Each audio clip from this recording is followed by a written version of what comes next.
the person is punishable. Okay.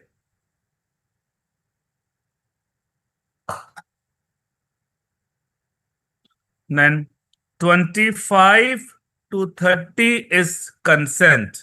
In an emergency, consent is not required. That is given in the section 30 BNS. How do you remember? 3 looks like ulta E. 3 looks like ulta E. This is how you can remember. Okay, 3 looks like ulta E. Sexual offenses 63 to 79. 63 gives definition of rape, 64 gives punishment for rape.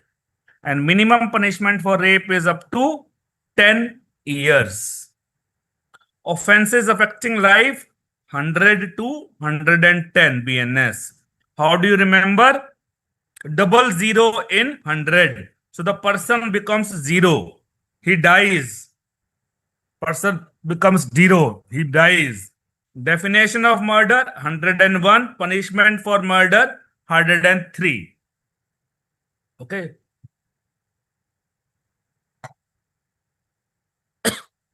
Death due to any rash or negligent act 106 BNS.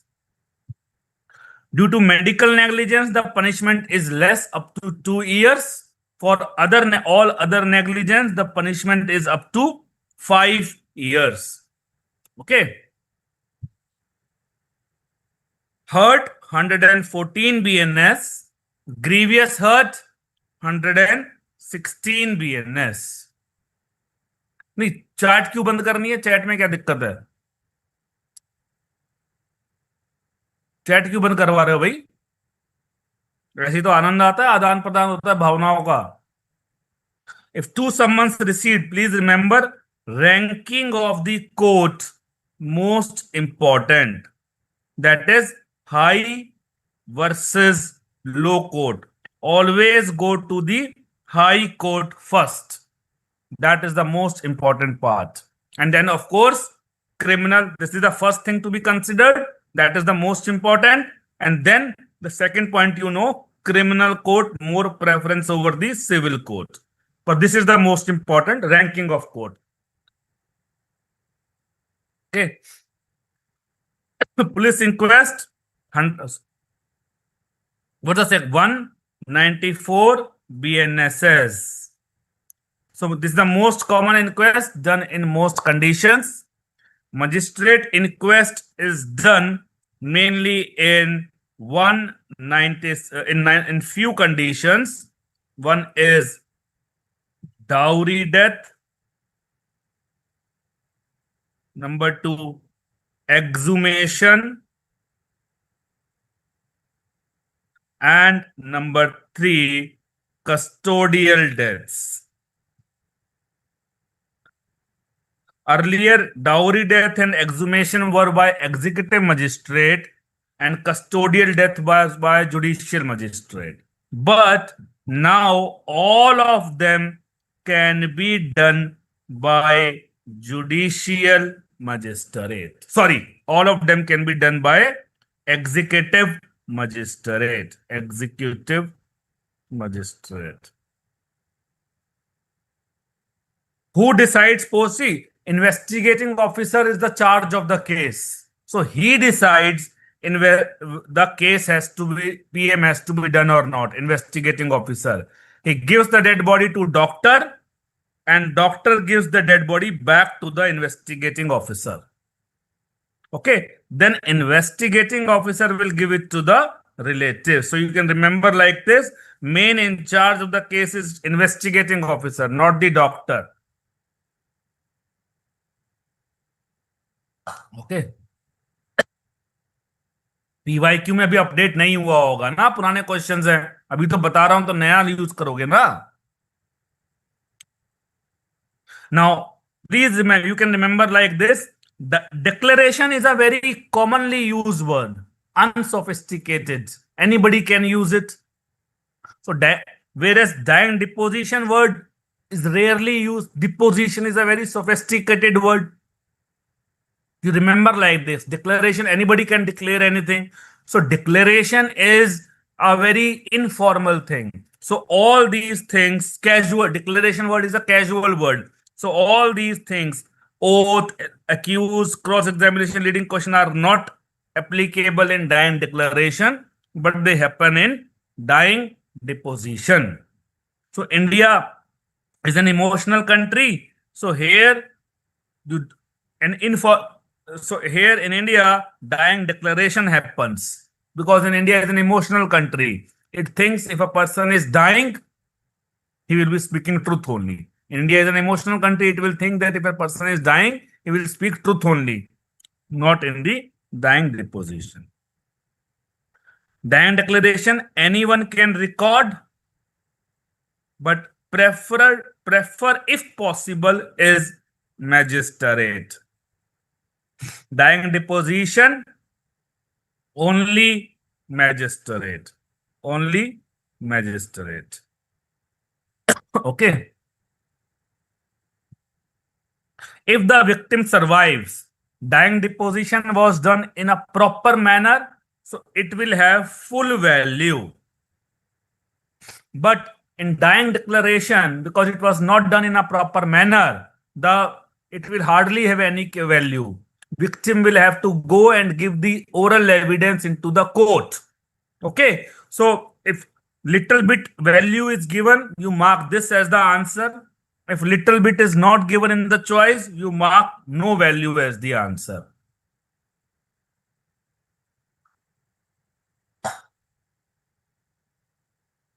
Now, the party who files complaint is plaintiff, and party against whom the case is filed is defendant. How do you remember?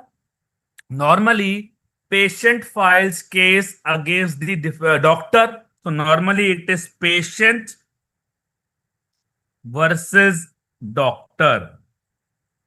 Normally patient files case against the doctor. So P for patient, P for plaintiff, D for doctor, D for defendant. And public means government. Remember like this. Public means government. So public prosecutor is the government lawyer and government will be for victim.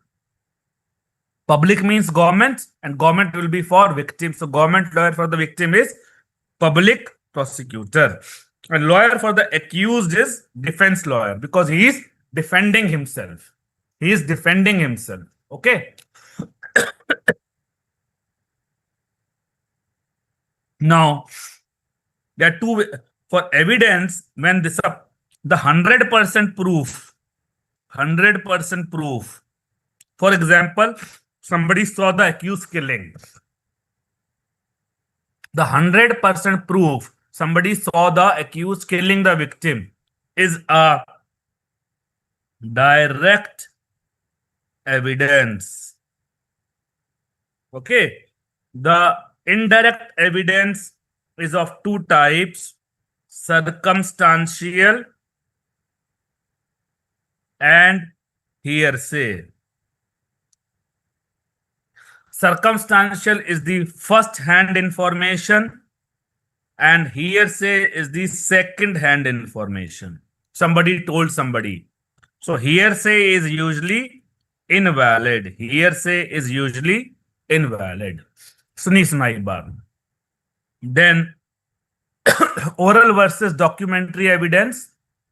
Please remember, medical evidence is very subjective. Court will not be able to understand just by looking at the documents. So doctor has to go to the court and explain the things. So medical evidence is always oral. Doctor will have to go to the court and give the evidence. So in very few conditions, only document is sufficient. Very few conditions, only document is sufficient. One is dying declaration, because of course the victim is dead. Expert opinion expressed in books, because it will be very difficult to call the author. Then chemical examiner, fingerprint, forensic science lab, because in these conditions you don't have to discuss anything. It is very objective. Either a chemical is present or not present, either a poison is present or not present, nothing much to discuss. Evidence already given in the lower court or previous judicial proceeding. When the oral evidence was already given earlier, then now the no need to come again. Okay, no need to come again. Okay. Just a second.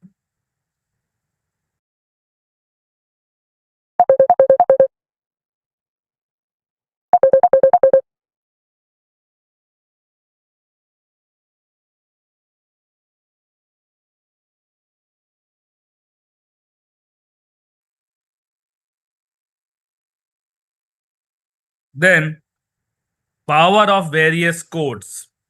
Supreme Court and High Court have maximum powers. They can give any amount of punishment, even death punishment, and any amount of fine. Now, the sessions judge, district, additional session, additional district, all of them have same power. So you can remember like this: additional simply means one more. One more will also have the same power. Okay. Earlier there was assistant also. Now assistant has been removed. So any punishment, it can also give death punishment and any amount of fine. But the death punishment given by session judge has to be confirmed by High Court. It has to be confirmed by High Court. After that, you remember 731. 731. So 7 years punishment, 3 years punishment, 1 year punishment. Remember that second class is the lowest most. Second class is the lowest most. Remember like this. No death penalty after that. Fine any amount. Then up to 50,000, up to 10,000. Okay, up to 10,000 rupees. So second class is the lowest most.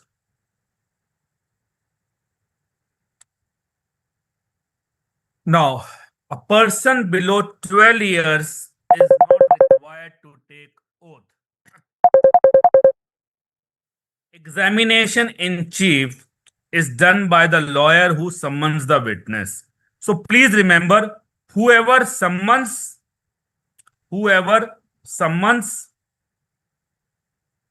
he does first examination. You can remember, whoever summons, he will do the first examination. So you can remember like this: chief call. So and he is usually the public prosecutor. Usually the public prosecutor. After that comes the opposite party, that is the cross examination, which is done by the defense lawyer. Re-examination lawyer is same as examination in chief. So re-examination and examination in chief lawyer is the same. Leading questions are allowed mainly only in two conditions: dying deposition and cross examination. Okay. Normally leading questions are not allowed in examination in chief, but they can be allowed if the witness turns hostile. If the witness turns hostile, okay, then it can be allowed.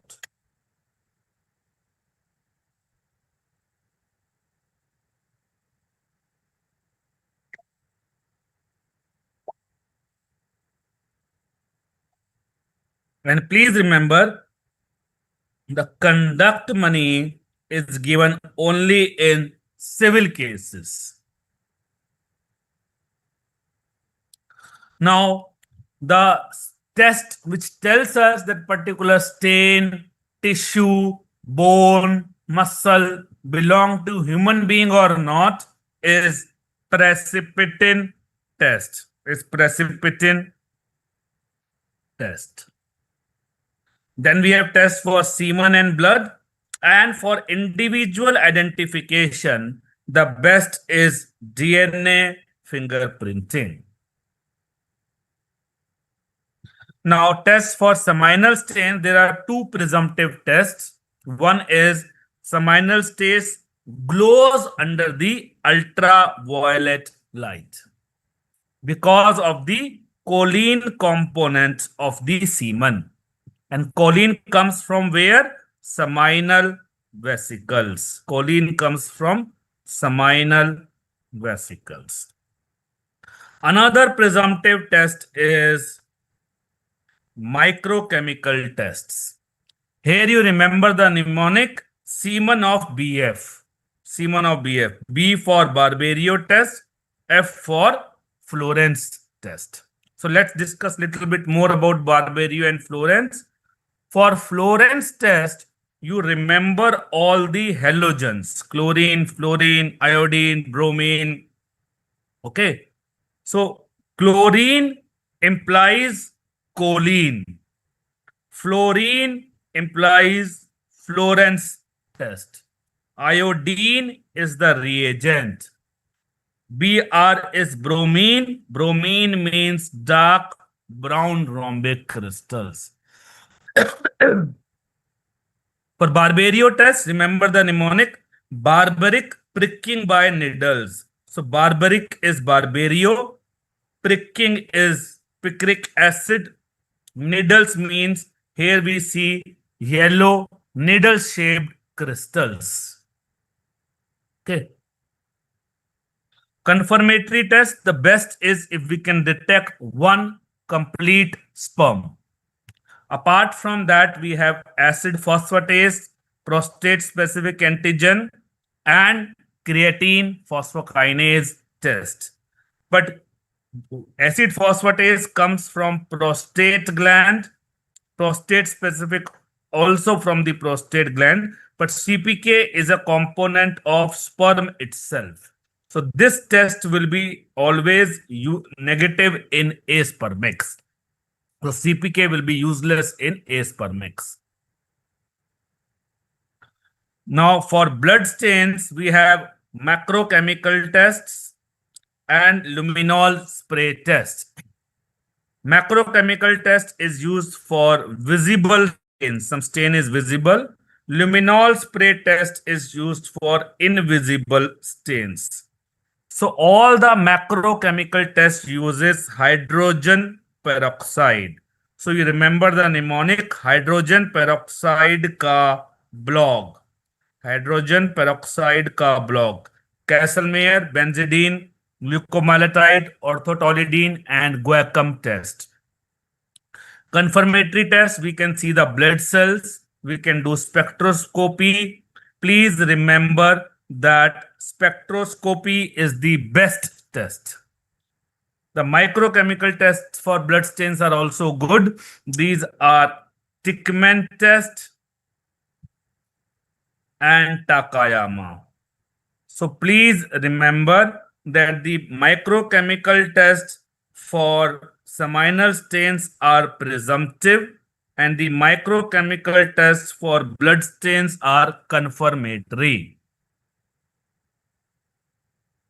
For Hemin test, we get the crystals similar to that of Florence test, dark brown rhombic crystal, just like the Florence test crystals.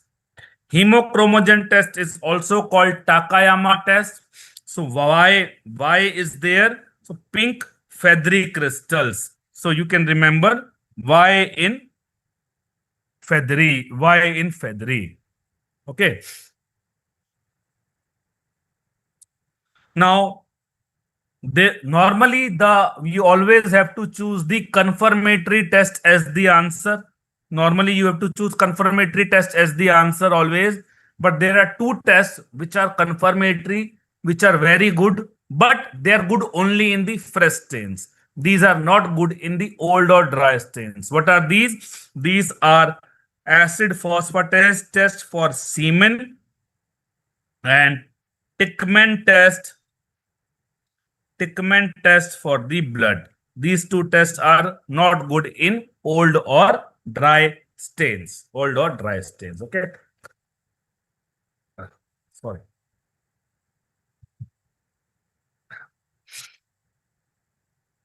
Then psychological, of course, it implies psychological is mind to understand mental state in suspected suicide cases. Virtual autopsy means we take the help of CT scan, MRI, etc. Where do we need the help of CT scan, MRI, etc.? When we in badly burnt bodies, charred bodies. Charred means highly burnt bodies. Obscure means initially unclear, found later. Negative means never found. Cause of death is never found. So negative is never. Cause of death is never found. Autopsy technique. Now, in asphyxial death, we have to see the neck structure. So we start from here. We start from here. So that is near mouth. So near mouth. So we have to start from here. That is near mouth is modified Y. Is the for the asphyxial death. So asphyxial death, we start from here. That is near mouth. M for mouth. M for modified Y. In infants, I for infants. I for inverted Y. Body embalming, everything has to be done after autopsy so that it does not interfere with the autopsy findings. In asphyxial deaths, we open neck last so that all the blood has drained away and easy to see the neck structures. In adults, top to bottom normal sequence, top to bottom, cranium, chest, abdomen, normal sequence. In infants, here also cranium first, but we first do the abdomen to look at the level of diaphragm. Because if the diaphragm is at upper level, that means respiration has not taken place. If diaphragm is at lower level, that means respiration has taken place. Then letule, L for letule, L for, or you can say lute, or L for large, and mass, whole mass taken out together, everything together. Gons is en bloc, so different organs taken out in different blocks. Cervicothoracic separately, abdominal separately, pelvic separately.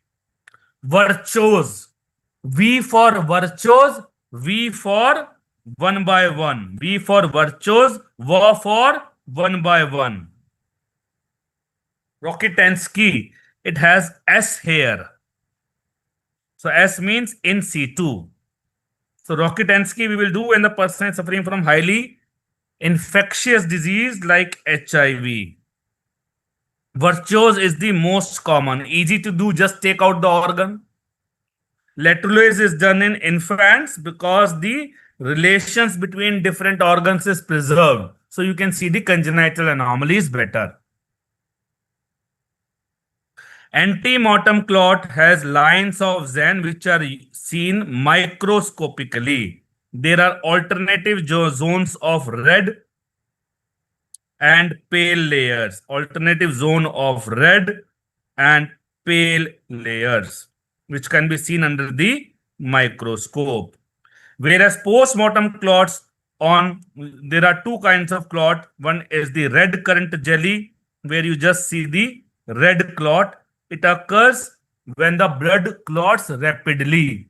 How do you remember? R for red, R for rapid. Chicken fat, gradual clotting. So there any lower layers are red and upper layer is pale. So these two are seen in the gross examination. So whenever you see the pale layer like this is chicken fat. Okay, chicken fat. Exhumation, no time limit. Ideal time to start exhumation is early morning. because if you start late, then whole crowd will appear. Poison which can come from nearby soil is arsenic, and it can be done in any age group. Any age group.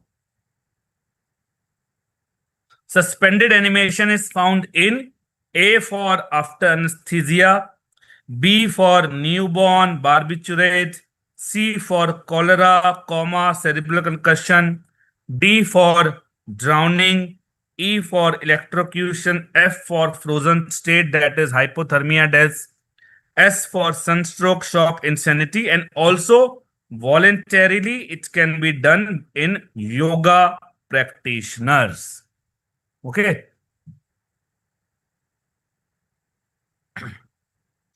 Molecular death occurs about 1 to 2 hours after the somatic death.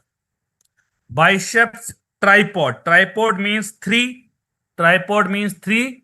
It is heart, respiration, and brain.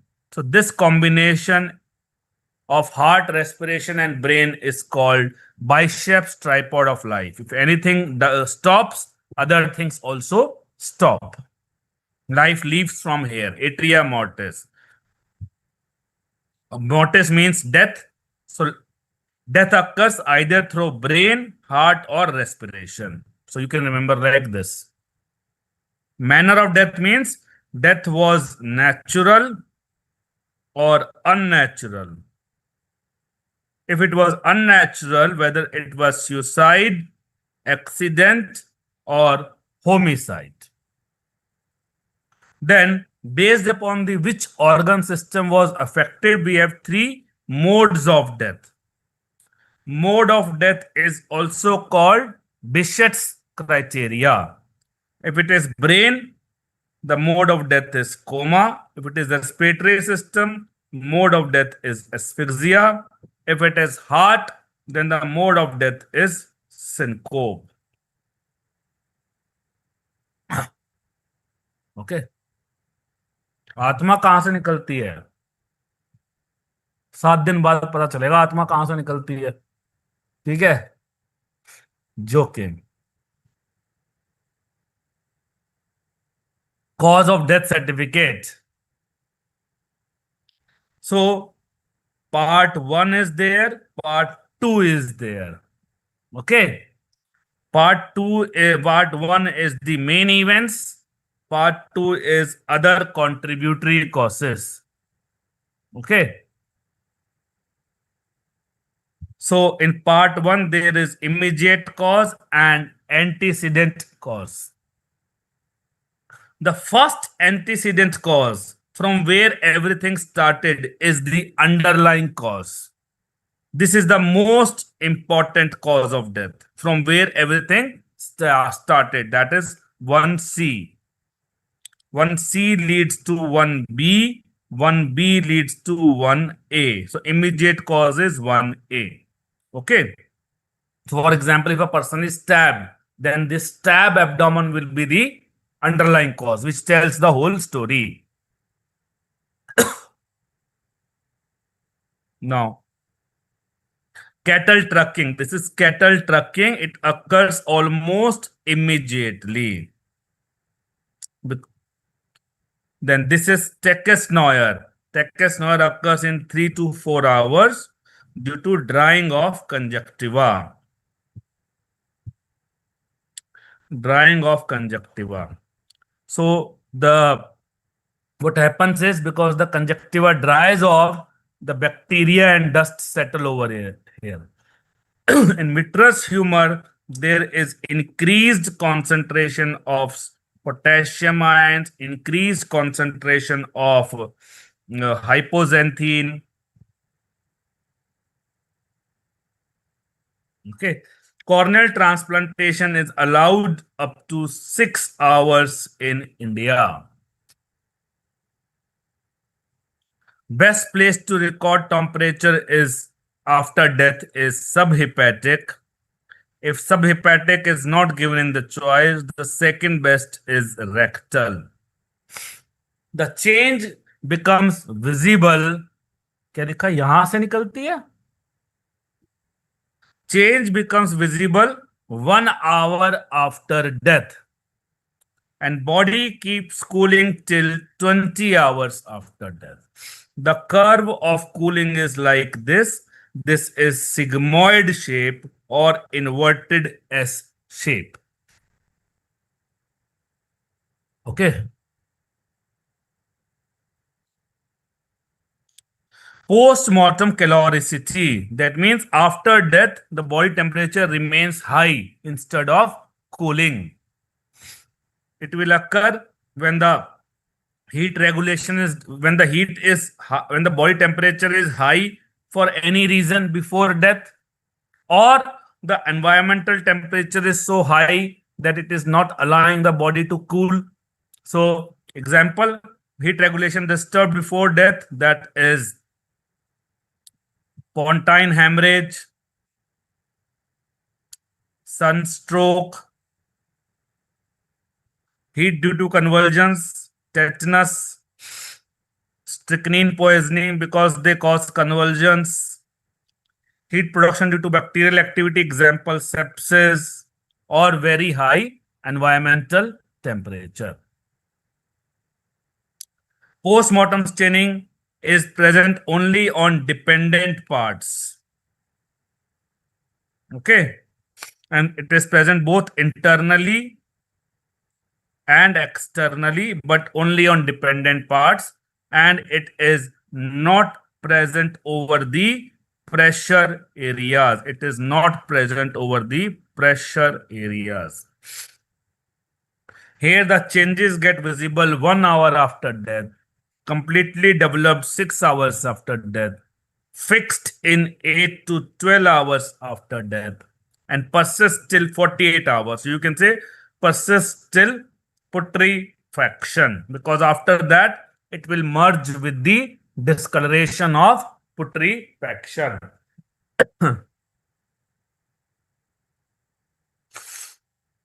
Then rigor mortis occurs because the actin myosin bonds can't break. Why they can't break? Because of the depletion of ATP. Okay. For the effect of cold, in cold, the rigor mortis starts late, goes away late. Simple, easy to remember. In cold, rigor mortis starts late and goes away late, both late. Why body swells after death? Because of the putrefactive gases. Now, rigor mortis, initially the person becomes totally flaccid. That is primary flaccidity. Then the rigor mortis starts. For first 12 hours, rigor mortis is in developing stage. After that, the rigor mortis remains into the fully developed stage. And next 12 hours, it is in the passing stage. Then after 36 hours, it passes away completely. So that is called secondary flaccidity. First part to show rigor mortis is heart. And first external part is upper eyelid. Rigor mortis goes from top to bottom. Top to bottom, it appears as well as disappears. Just a second.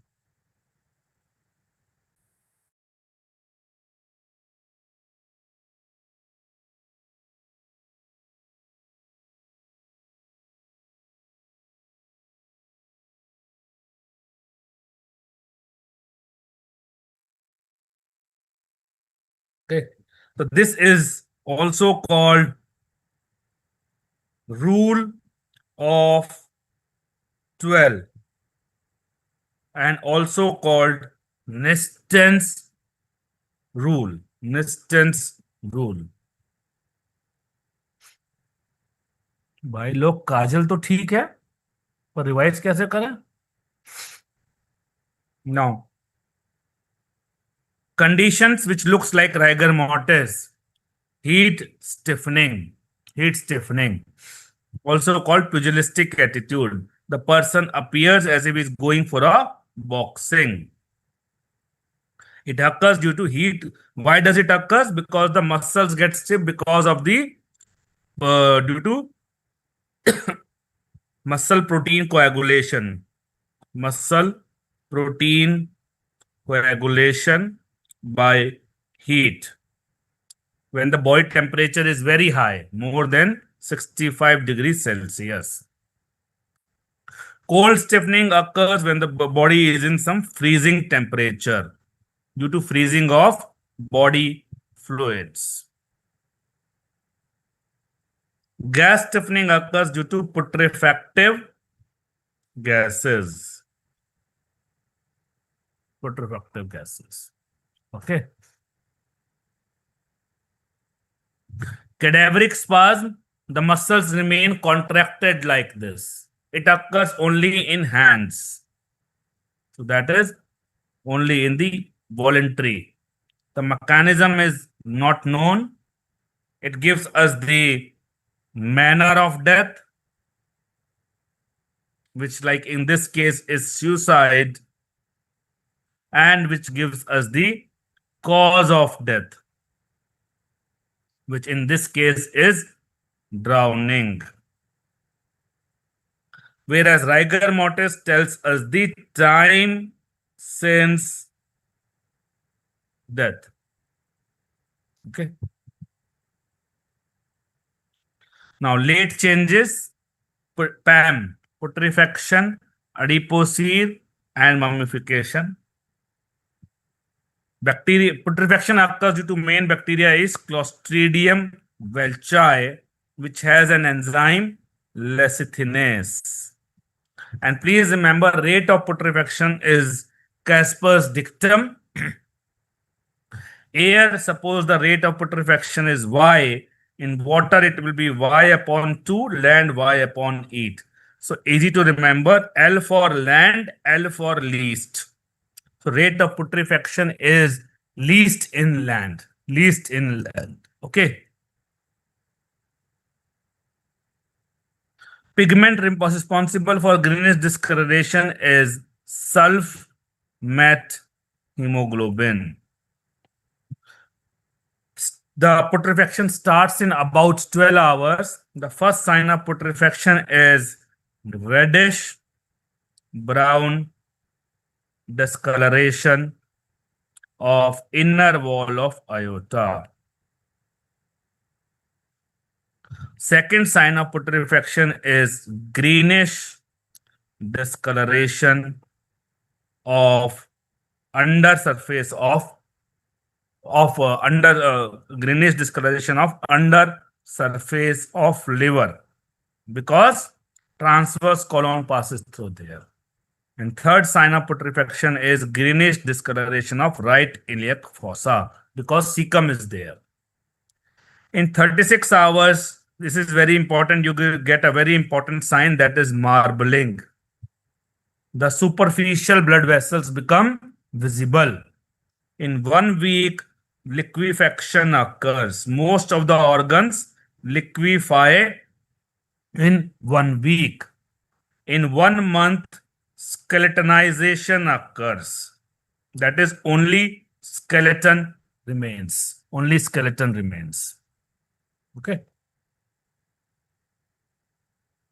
Then, first organ to liquefy is larynx and trachea. After that, LBHK. So all L are occurring together. L, L, L. Why? Because L for liquefaction. So you can remember like this. L for liquefaction. So all L are occurring earlier. L for larynx, L for lungs, L for liver. So then larynx and trachea, then LBHK. Then you have to remember the organs which putrefy late. In males, it is the prostate and testes. In females, it is the non-gravid uterus and ovaries. Non-uterus, gravid uterus and ovaries. Okay. Adipose seed has mild odor. Mummification is odorless because there is no water.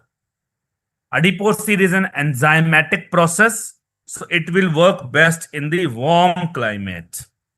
If warm is not given in the choice, then you mark hot. Mummification works best is the water has to evaporate, so it will work best in the hot climate. Adipose seed moist, mummification dry. Time required to form adipose seed is 3 weeks to 3 months. For mummification, it is 3 months to 1 year. Okay. Adipose seed, usually in your exam, fresh adipose seed will be shown. And whenever you see the moist, shiny, whitish body, that will be adipose seed. And whenever you see thin, brown, dry body, that will be mummification. Okay. Identification. So we have, this is determined by race. You can define. So this means skull and limbs. Skull and limbs. Skull and limbs are for race. S for sternum and S for sex. Then pelvis is for sex only. So these are for sex determination. Now, race determination is CBCHI. Cephalic, brachial, crural, humerofemoral, and intermembral index. For the best is cephalic index. It is the ratio of maximum breadth of skull divided by maximum length of skull into 100. Length is the anteroposterior diameter. Anteroposterior diameter. So cephalic index, remember the mnemonic DMB, then 70, 75, 80, 85. Remember like this. Okay, dolichocephalic, mesaticephalic, brachycephalic. And then you remember the mnemonic Doli me ana. Doli me ana. So dolichocephalic is found in Aryans, Negroes, and Aborigines.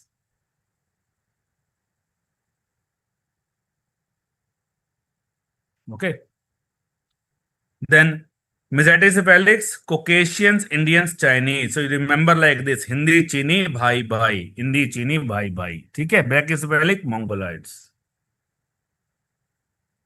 Then dentition, eruption of teeth, Gustafson's method, miscellaneous method. Stack method is used in infants, so which simply tells larger teeth means larger age.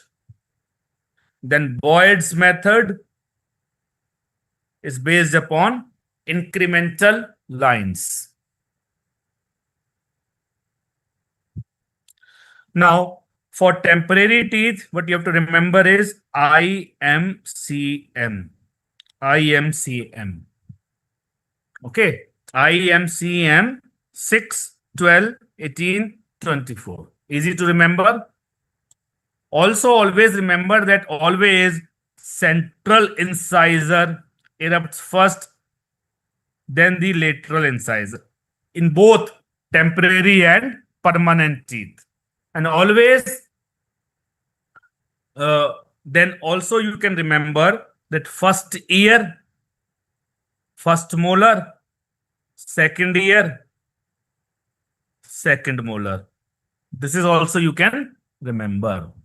And usually lower teeth erupts first, except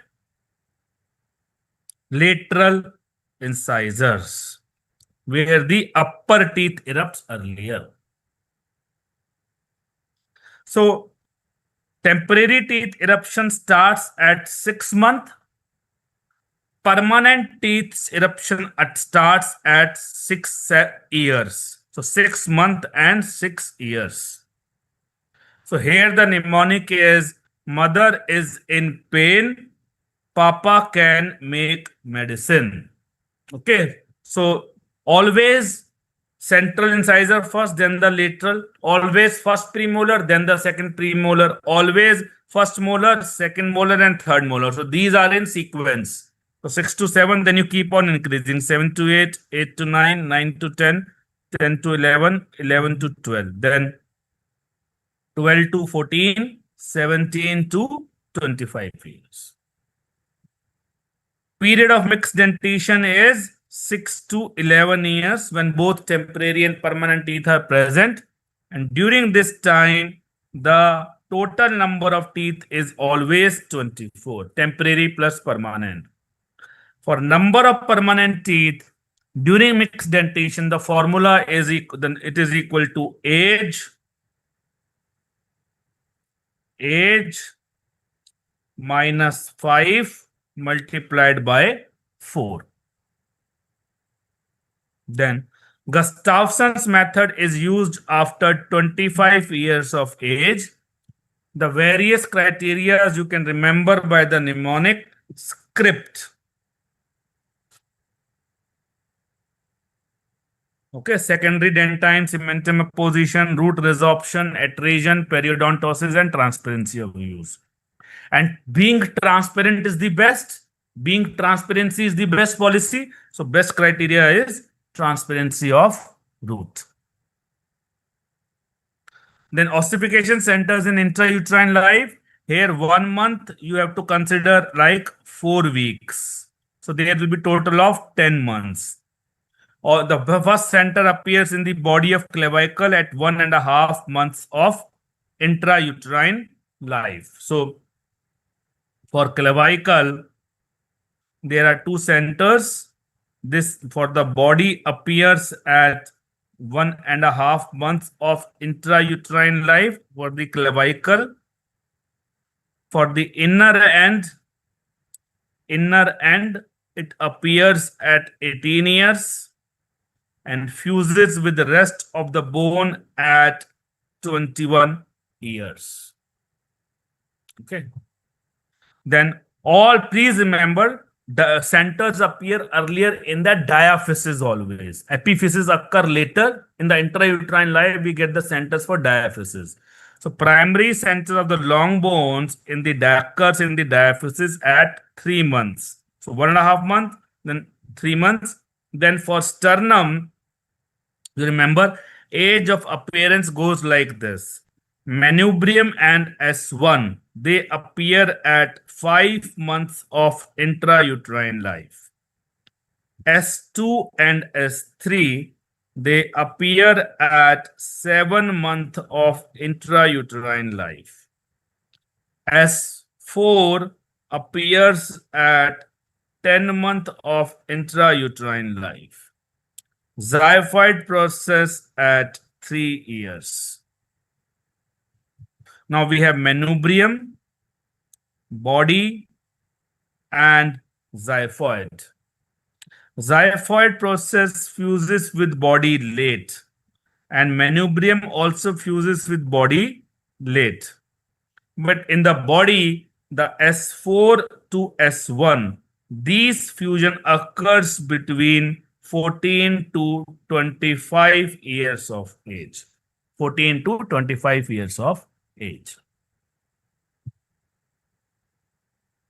So manubrium and S1 5 months, S2, S3 and talus 7 months. So here 7 months implies 28 weeks.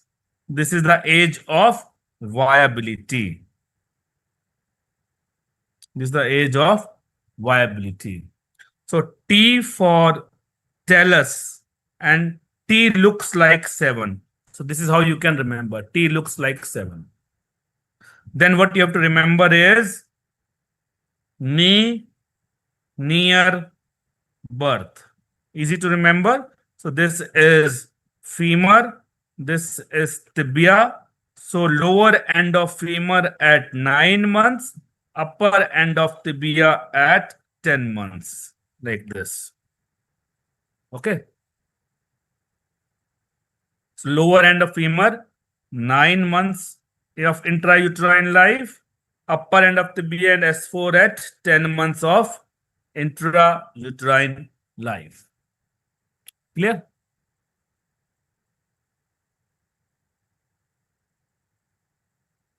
Then sagittal sutures, you simply remember the mnemonic SCL, SCL, sagittal 30 to 60, coronal 40 to 60, lambdoid 50 to 60 years fusion. It is on the outer side. We are talking about the outer side. Inner side will be 5 to 10 years earlier. Inner side will be 5 to 10 years earlier. Okay. Mandible, angle of mandible is more obtuse in CEF, child, elderly, and female. So are you guys able to recall or not? But you would have studied my forensic class earlier. So this is all synced. You are able to recall or not?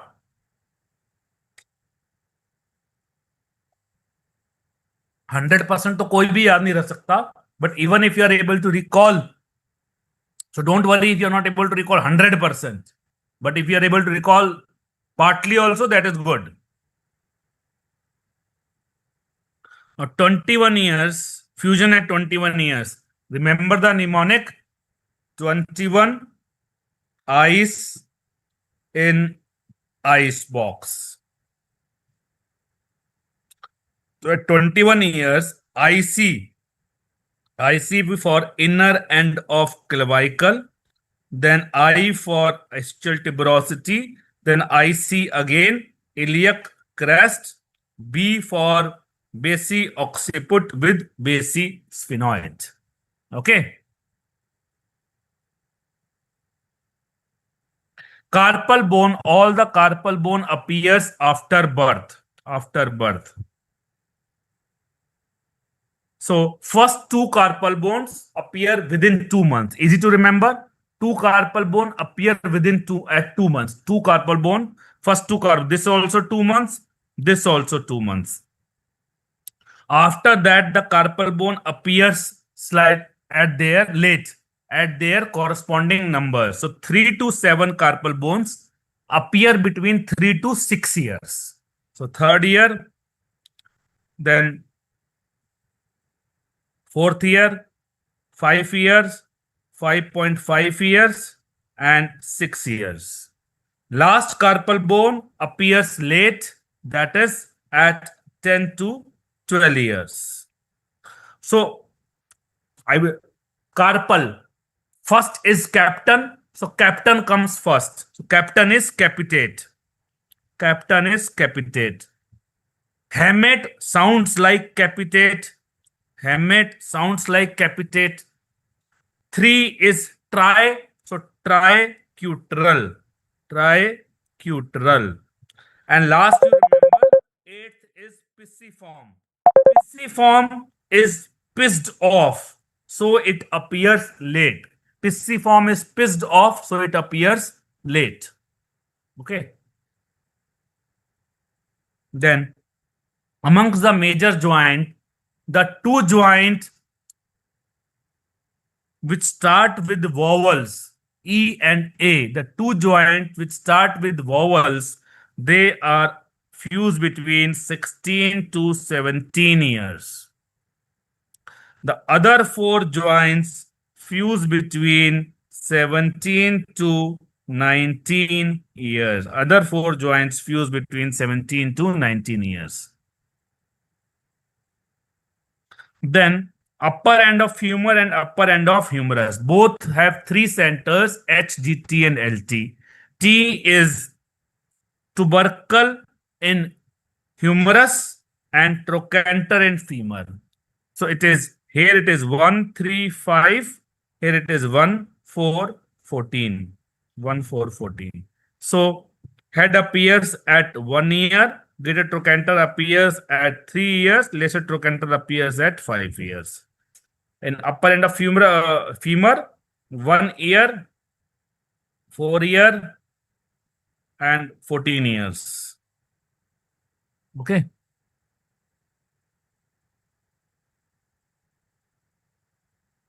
Then remember like this. Upper end of ulna is olecranon.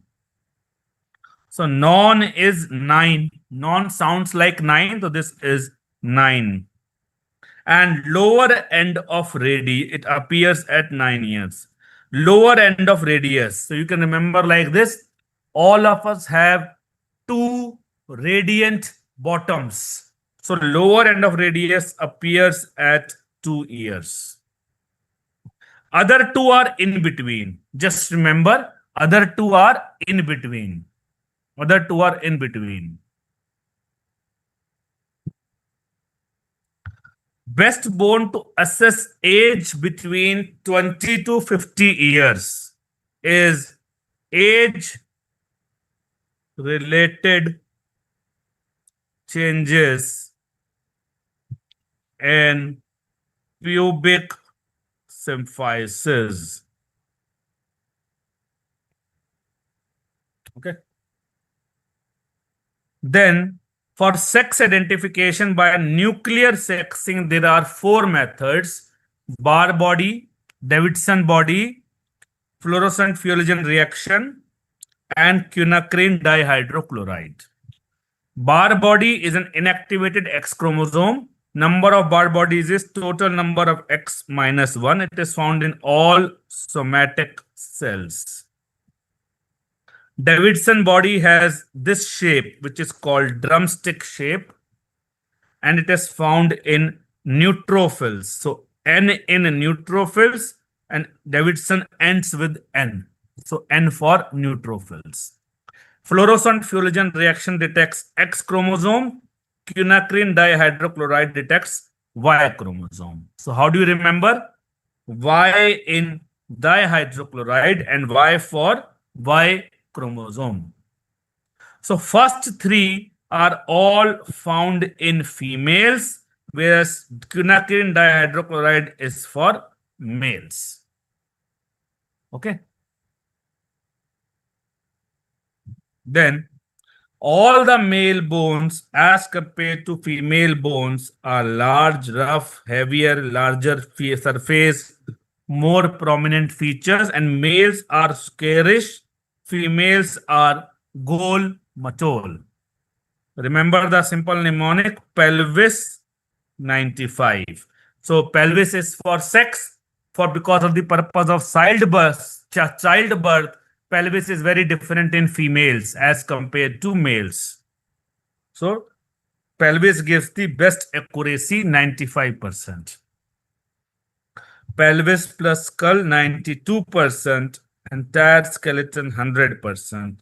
Skull alone 92%, long bones 80%. Okay. Then, as a general rule, most features are, क्या हो गया? Sorry, this is 98%. This is 98%. Okay. Most features are large and prominent in males, but exception is FPO, frontal eminence, parietal eminence, and orbits. These are, by exception, large and more prominent in females. Large and more prominent in females. Okay. Now, male versus female sternum. Body is more than twice the length of manubrium in males, and body is less than twice the length of manubrium in females. Then sternal index. You just remember It is less in males, more in females. Most indices are more in females. Most, not all, but most. Length of the sternum is more than 149 millimeter in males and less than 149 millimeter in females. This is called Ashley's rule. Ashley's rule. Okay. Then in female, because of the purpose of the childbirth, most features are larger, wider in females, like anything which helps to increase the size of pelvic cavity. So female pelvis is larger, wider, more prominent, but short in length. In males, it is opposite.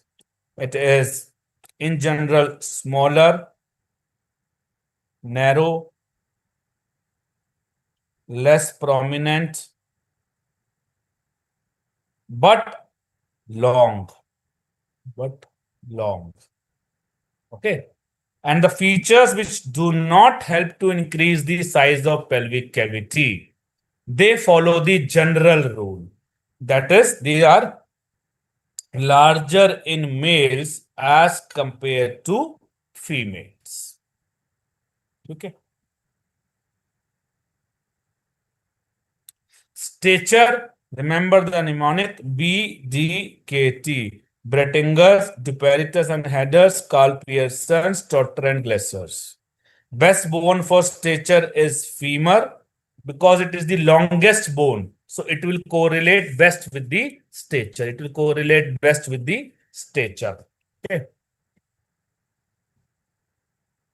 Now, first fingerprint bureau got established in Kolkata. Fingerprint development starts at 12th week of intrauterine life and it's completed by 24th week of intrauterine life. Permanent loss of fingerprint pattern occurs in LER. That is leprosy, electrical injury, and radiation injury. Radiation injury. LER. Okay. Then please remember the mnemonic love, wife, and children. So most common fingerprint is loops, followed by whorls, then arches, and then composite. Love, wife, and children. So loops has one triangle, whorls has two triangles, arches have zero triangle, composite is variable. Composite is variable. Okay. So loops has one triangle, whorls has two triangles, arches has zero triangle, composite will be variable. Based on visibility, the first two are two-dimensional. Sorry, first two are visible. Visible but two-dimensional is patent print. Visible but three-dimensional is plastic print. Then invisible is latent print. We will have to have some chemical to make it visible. Okay. Now, identification from measurement of various body parts like skull, limb length, etc. is called Bertillon system or anthropometry. Study of lip prints is called chiloscopy. Body of offense or essence of crime That is proof that some crime has occurred. That is corpus delicti. Study of prints of rugae is called rugoscopy or palatoscopy.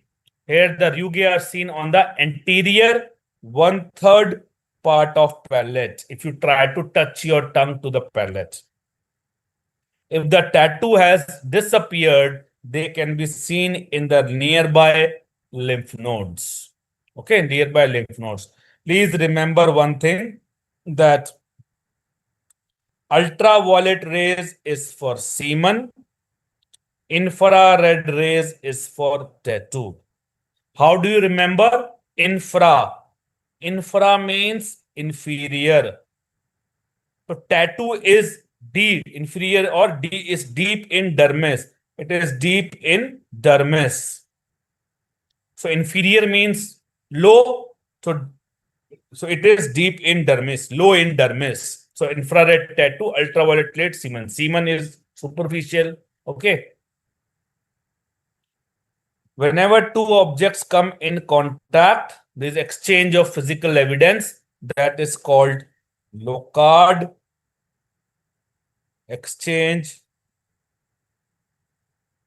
principle.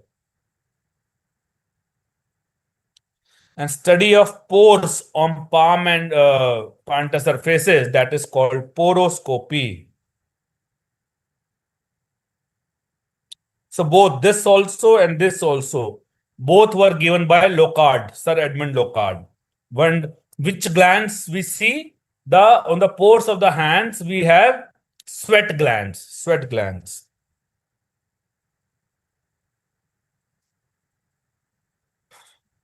Technique to identify a missing person from his photograph, superimposing the photograph and the photo of the skull. That is called superimposition technique. Okay. Now asphyxia. So we have drowning, we have compression on the neck. Compression on the neck is of two types. One is when the body is suspended, other when the body is not suspended. When the body is suspended, that is hanging. When the body is not suspended, somebody else is killing, that is strangulation. Just 1 minute.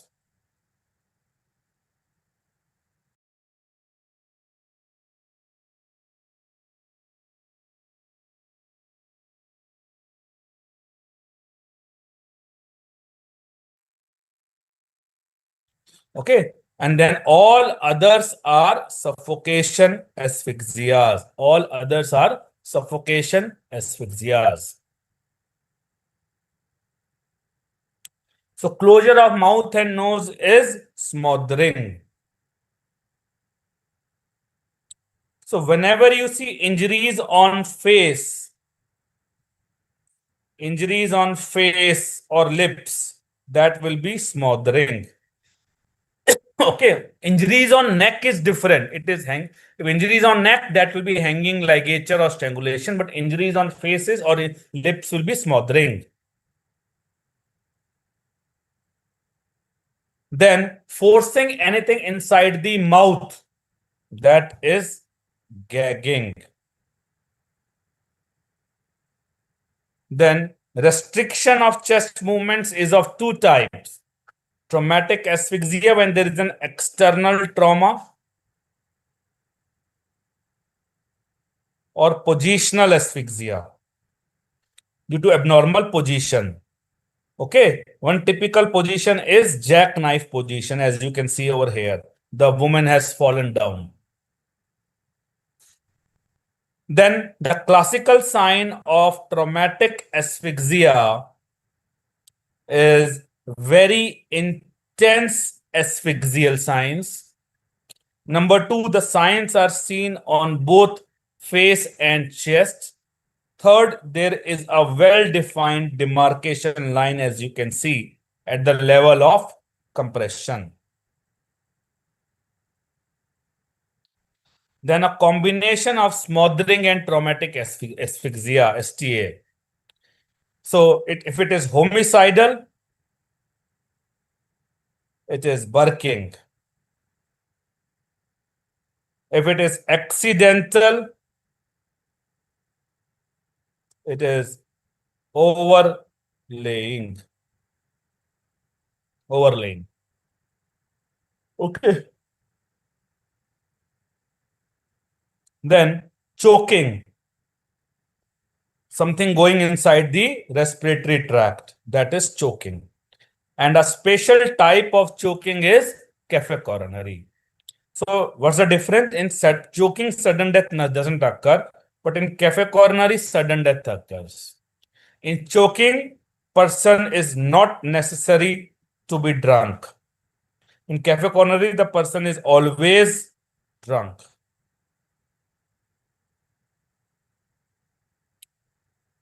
Then in case of choking, if the person dies, then the cause of death will be asphyxia. Slowly the asphyxia will occur and the person will die.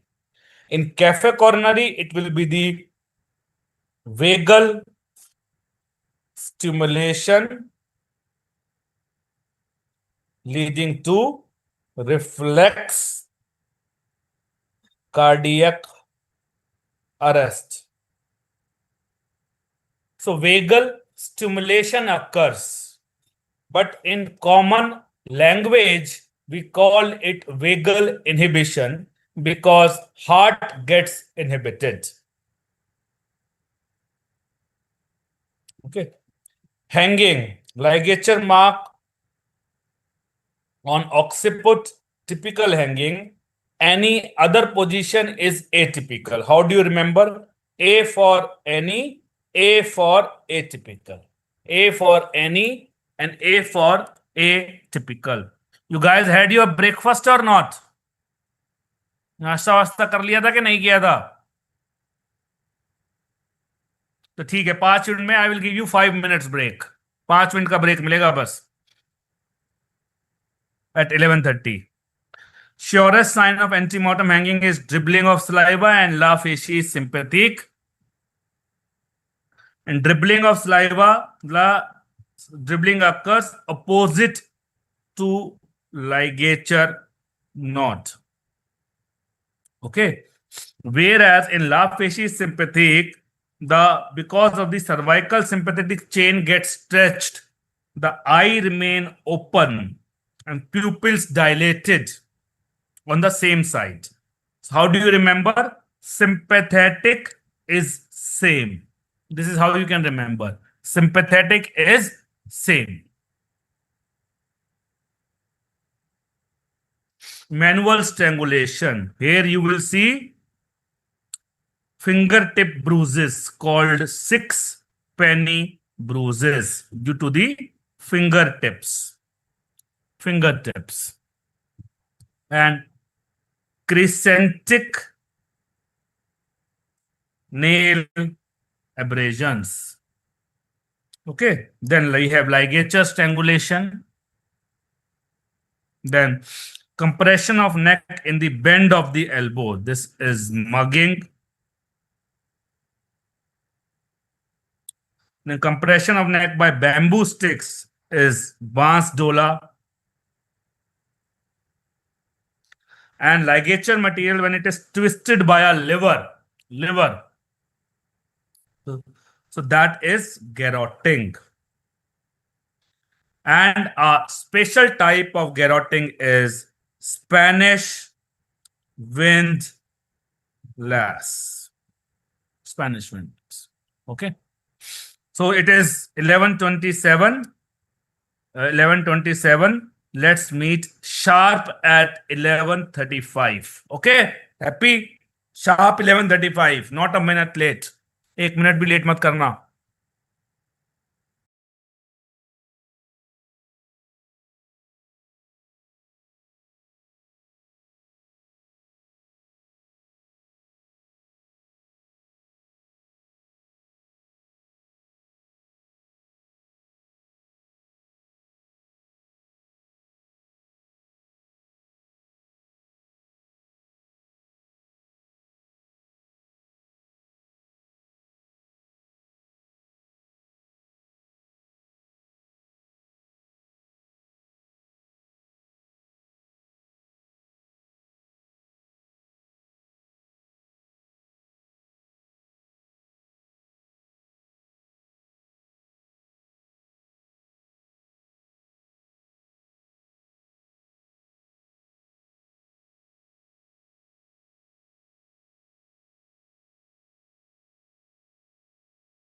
Okay, let's start.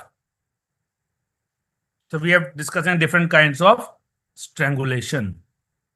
Now, for hanging versus ligature strangulation, it's easy to remember just one simple thing, that hanging is IO. IO is hanging. IO. IO is hanging. A for above in the neck. Incomplete, as you can see here, it is incomplete, and oblique, going obliquely. So IO is hanging, above, incomplete, and oblique. Then most neck injuries occur in manual strangulation, followed by ligature strangulation, followed by hanging. Why these are minimal in hanging? Because in hanging the force is directed upwards, not inwards. But there are certain exceptions. For hyoid and carotid artery tear, here also most commonly it is in manual strangulation, but it is more common in hanging as compared to ligature strangulation. Okay, this is what you remember. Cervical vertebrae fracture, mainly C2 fracture. C2 fractures occurs in judicial hanging. This is called hangman fracture. So whenever in an exam, if neck injuries are given and there is no ligature mark, most likely answer will be manual strangulation. Simple rule, if there is neck injuries but no ligature mark, then most likely answer will be manual strangulation. If ligature mark is there, then of course the answer will differ, but if there is no ligature mark, answer will be manual strangulation. Drowning, typical drowning, also called wet drowning, also called primary drowning. It's of two types, fresh water and salt water. Atypical drowning is of four types. Dry drowning, here the water goes to the larynx. Laryngospasm occurs and the person dies. Because the water is not going below the larynx, so it is called dry drowning. So here the person dies due to laryngospasm. Laryngospasm. Post immersion. Post means later or near drowning. But that initially saved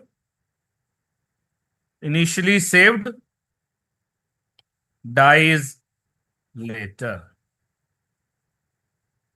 Hydrocution. So cution, like in electrocution, person dies suddenly.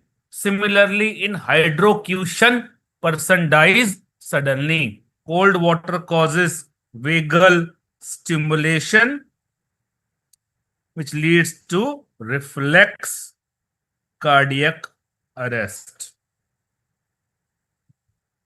Then shallow water drowning, like the person dying in a bathtub or so. So it can happen only if the person is drunk, intoxicated, having some heart disease, he has arrhythmias, all those things, not otherwise.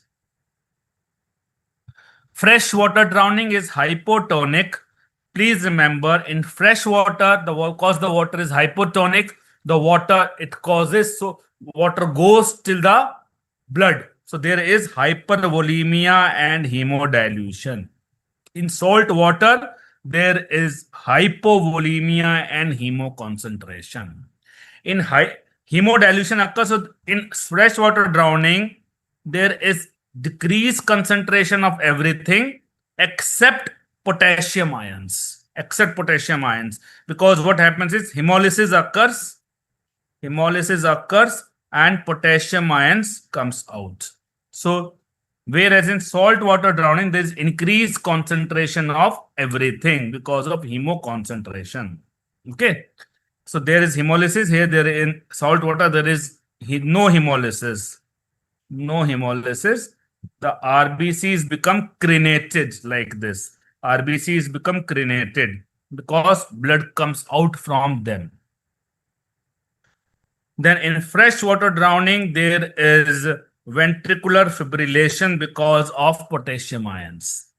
In saltwater drowning, so you can remember like this: salt is sodium, so sodium is so increases in saltwater drowning. Then in heart, there is asystole, bradycardia, so which leads to, in freshwater drowning, death occurs in 5 minutes. In saltwater drowning, death occurs in 10 minutes.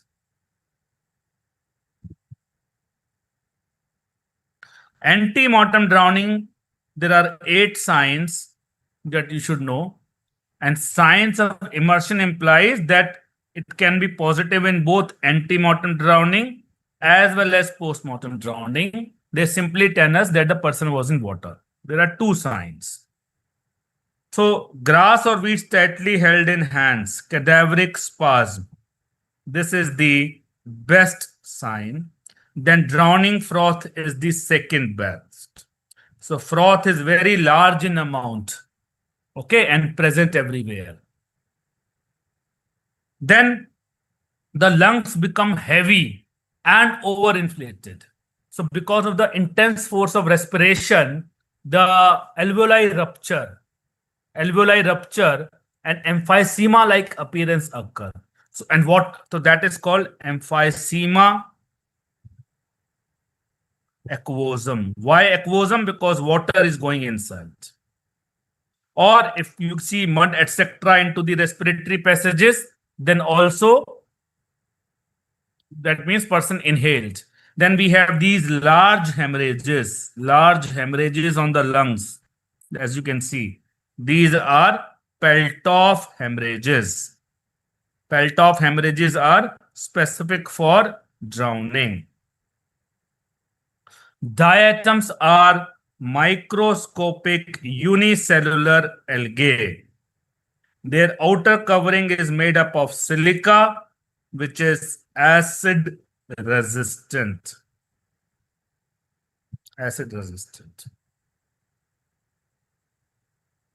Presence of muddy water in stomach or intestine also indicates person was alive. And then we have Gettler's test. In Gettler's test, we look at the concentration of chloride ion on the left side of the heart. In freshwater drowning, it decreases. In saltwater drowning, it increases. And all these signs are seen in typical drowning, not in atypical. There are 2 signs of immersion. One is cutis and serena, also called goose skin, due to contraction of erector pilae muscles. And then we have washer woman hand or feet. Washer woman hand or feet. Then injuries, abrasion on face does not leave any scar mark. So it is not a grievous hurt. Whereas lacerated wound or incised wound leaves scar mark. So these are grievous hurt. Please remember, even minor fracture is a grievous hurt. Even minor fracture is a grievous hurt. And then another important point is, earlier the duration to consider grievous hurt was 20 days. Now it has been changed to 15 days. Now it has been changed to 15 days. Then types of abrasion. Only length, that is called scratch abrasion. It can occur due to fingernail. Scratch abrasion. Then when both length plus breadth are there, and which resembles burns because of the friction with the ground. Most common abrasion usually seen in road traffic accidents. This is, what is this? This is grazed abrasion, also called brush burn. Then, whenever there is a perpendicular force which causing crushing of tissues, and the duration is long duration, long duration, like itch mark, teeth bite marks, then that is pressure abrasion. Because if the duration is less, it will not be bite, it will become a kiss. When the duration is less,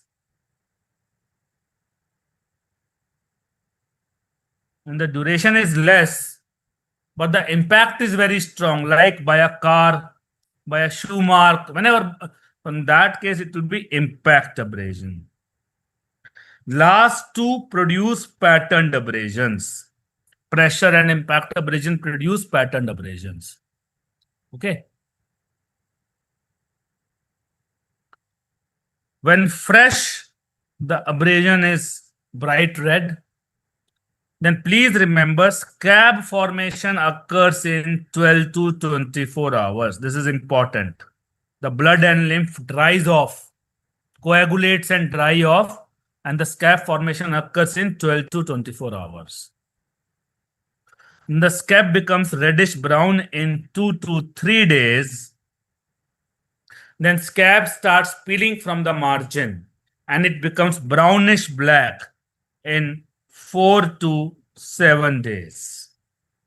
Then scab peels off completely after 7 days. Peels off completely after 7 days.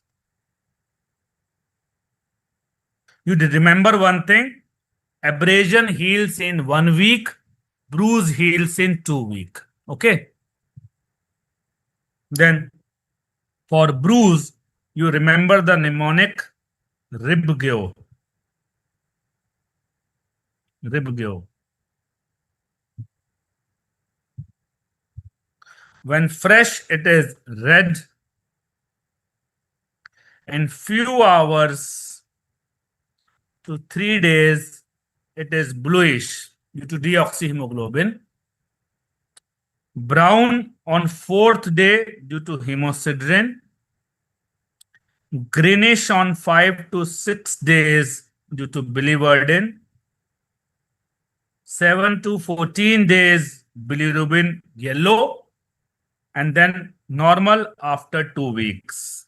So O is, you can remember, O is original color. And here I for indigo you can remember. So indigo is same as blue. Indigo is same as blue. Okay. Now, true bruise can be confused with post-mortem staining versus artificial bruise. So the unique feature of artificial bruise is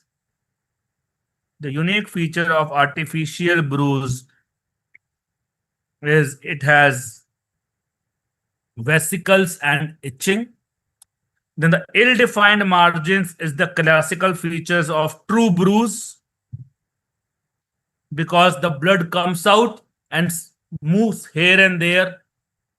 No swelling is post-mortem staining because it's a post-mortem phenomena, so there cannot be any swelling. Okay. Then large bruise, even with a small force, can occur over face, vulva, and scrotum. Face, vulva, and scrotum.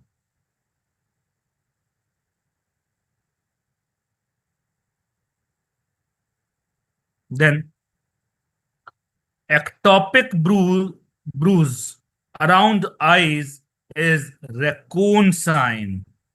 Raccoon sign, also called spectacle hematoma or black eye. It usually occurs due to the fracture of anterior cranial fossa. An ectopic bruise behind the ear is battle sign. So how do you remember? B for behind, B for battle sign. It occurs due to the fracture of middle cranial fossa.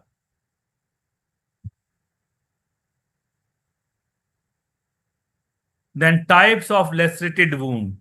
Whenever you see any wound on the bony prominences, bone underneath, that is split laceration, also called incised looking lacerated wound, because it can be confused with incised wound.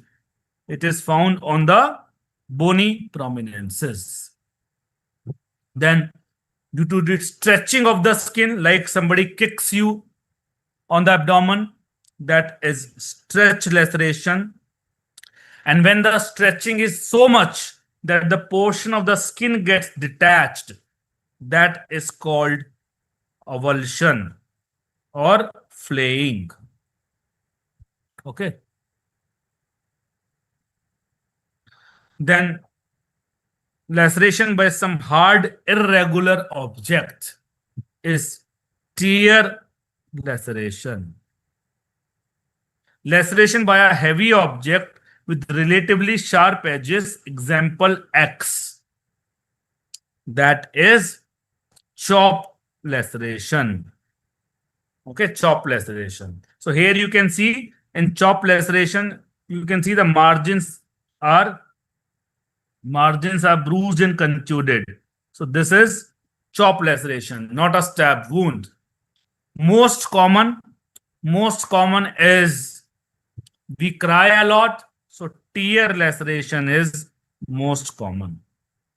And which two lacerations can be confused with as if produced by a sharp weapon? 1 and 5.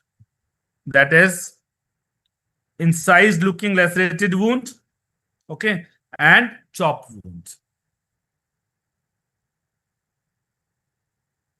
Then single-edged wound knife. So remember the mnemonic, what the F.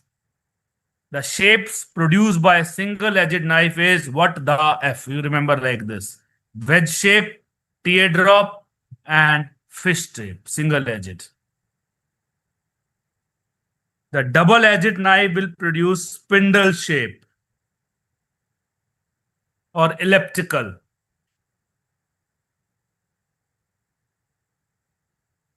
Screwdriver, irregular, round. Ice pick, round. Okay. Then, based upon depth, puncture is superficial. You know, puncture is superficial.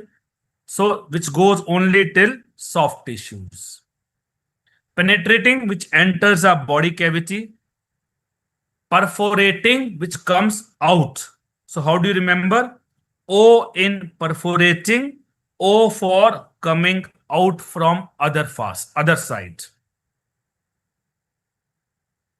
Then multiple superficial parallel wounds near the main wounds.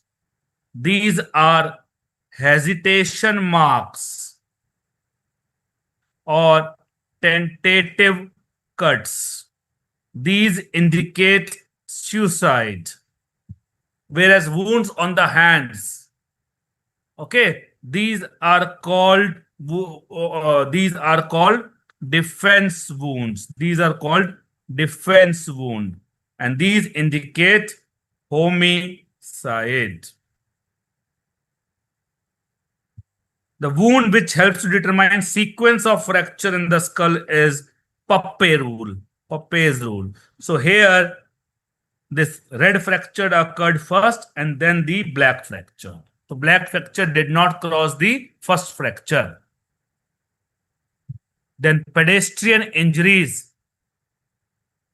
Primary impact injury, secondary impact injury, and tertiary impact injury.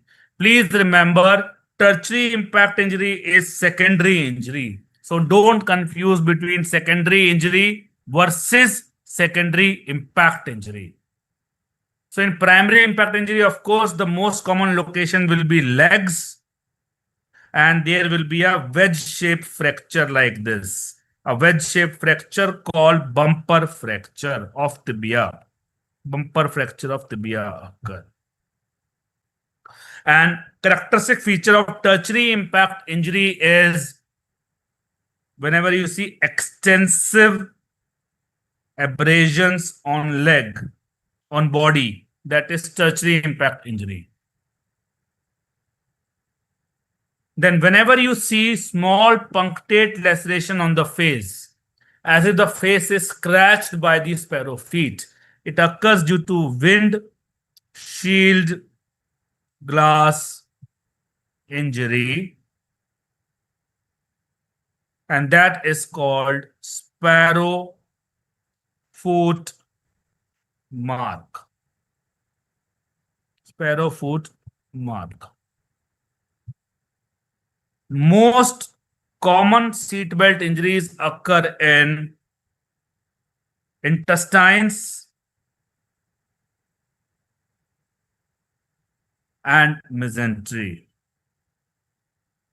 And when due to this rear end collision, there is hyperextension of neck. Hyperextension of neck. That is so this is basically a soft tissue injury. That is called whiplash injury. Then when a fracture looks like a thin line, that is called primary fracture or linear fracture or fissured fracture. It is the most common fracture, skull fracture, and usually seen in road traffic accidents. Fracture by a hammer, by a small striking surface, is called signature fracture or depressed fracture. It is called signature fracture because dimensions of the weapon correlate with the dimensions of the fracture. Then a special kind of depressed fracture is Pond's fracture, also called indented fracture.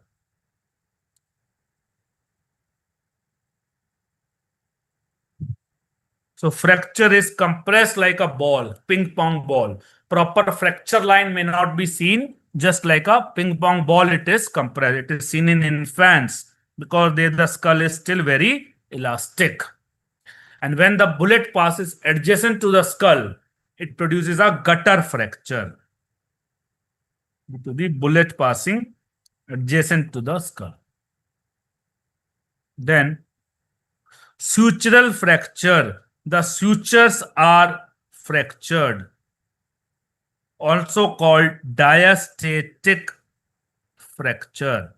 It occurs below 3 years of age because after that the sutures come very close to each other. Then fracture around foramen magnum is called ring fracture, like a ring circle like this. It occurs due to fall from height. Okay. Then when the skull fracture is divided into anterior half and posterior half, that is called hinge fracture or motor cyclist fracture. Multiple fractures of the skull is called spider web fracture or also called comminuted fracture. Then fat embolism occurs due to the fracture femur. And there are, remember, also is used to stain fats. O for oil red O, S for Sudan dye, O for osmic acid. Then torture, wet submarino, insertion of head into the dirty liquids. So wet is liquid And sorry, this is dry. This is yes, wet submarine. This is dry submarine. So dry submarino is like a plastic bag over the head. So S for submarino, S for suffocation. You can remember like this. Submarino is suffocation. S for submarino and S for suffocation. And the person on a board and putting the water. This is waterboarding. This is waterboarding. Then telephono is beating on ears. Falanga, F for falanga, F for foot. So it is beating on soles.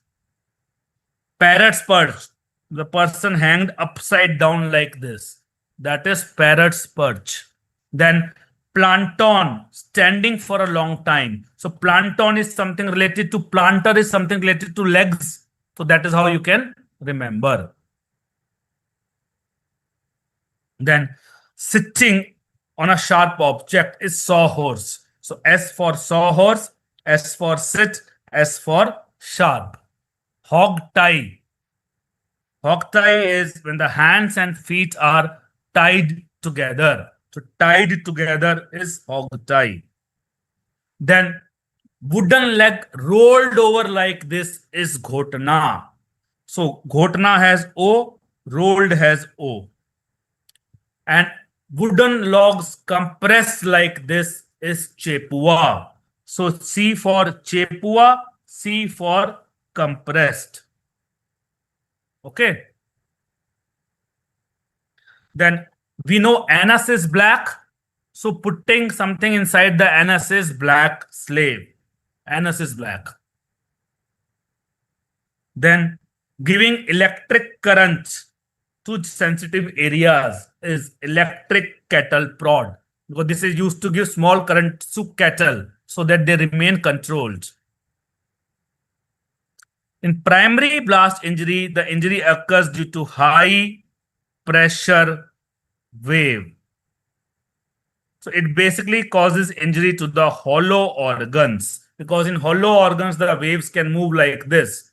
So in air blast, the most common organ injured is tympanic membrane, followed by lungs, followed by GIT.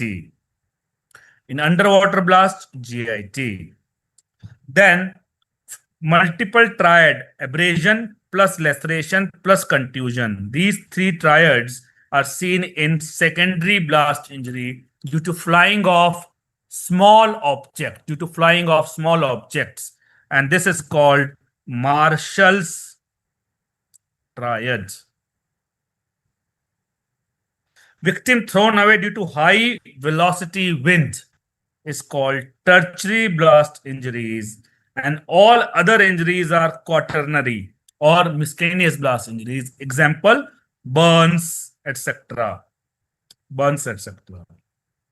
And this crude bomb thrown by hands is called Molotov cocktail. Molotov cocktail. Then firearm injuries. Whenever any firearm has these raised parts, the raised parts are called lands, and the adjacent depressed parts are called grooves. These are rifled firearms. Distance between two opposite lands is caliber. So how do you remember? L in caliber, L in lands. Okay, when the spiral pattern is absent, that is smooth bore firearm. When the spiral pattern is absent. And distance between two, and here the diameter is called bore. So bore is the diameter of smooth bore. Easy to remember. Then WAD is present in smooth bore cartridge so that the pellets do not disperse easily. And because it is made up of a soft plastic, so it causes only a minor injuries. Primer basically is composed of heavy metals like barium, lead, antimony, okay, potassium, tetrazine. So here you remember the mnemonic BLAL PT. Gunpowder can be of two types: black gunpowder and smokeless gunpowder. Black gunpowder contains SCP. S for sulfur, C for charcoal, P for potassium nitrate. Smokeless gunpowder, nitrocellulose, nitroglycerine, and nitroguanidine. You can remember nitrates are here also and here also. Remember like this. Then features of firearm entry wound is gas BT. Gas BT. Okay, so due to the bullet lubricants, we have grease collar. Grease collar. Due to bullet, it causes abrasion collar. Then singeing is burning of hair due to flame. Then B is blackening. It occurs due to the smoke produced by the burnt gunpowder. Then T for tattooing. It occurs due to unburnt gunpowder particles. Okay. And they go in the same order, gas BT. Grease collar is the innermost. Then it goes like this. Tattooing is the outermost. Distance from the victim is SBT. Singeing to a small distance, blackening to a slightly large distance, tattooing to a larger distance. Grease collar and abrasion collar are always present. Then distance between the victim and firearm is based upon singeing, blackening, tattooing, muzzle imprint, and size and shape of firearm entry wound. The first two are helpful in both rifled and smooth bore, whereas size and shape of entry wound is helpful mainly in the smooth bore. And whenever you see muzzle imprint, it implies tight contact. Muzzle imprint. Distance based upon singeing, blackening, tattooing. We have tight contact where you will see singeing, blackening, and tattooing will be present, but just on the margins and inside the wound. Whereas in close contact, which is also called near contact, loose contact, or point blank, here the singeing, blackening, tattooing will be prominently present around the wound, on the surrounding skin. Intermediate entry, medium range, and near range. Here you will see only tattooing. So near range and near contact are different. Please remember. Distant range, nothing of these singeing, blackening, tattooing will be present. Grease collar and abrasion collar will be present in all cases. So this is tight contact. This is also tight contact because here we can see muzzle imprint. Two circles. Whenever you see two circles, that is muzzle imprint. And this is blackening surrounding. So this is close contact. This is only tattooing. So this is intermediate. And this is only abrasion collar. So this is distant range. Distance. Okay.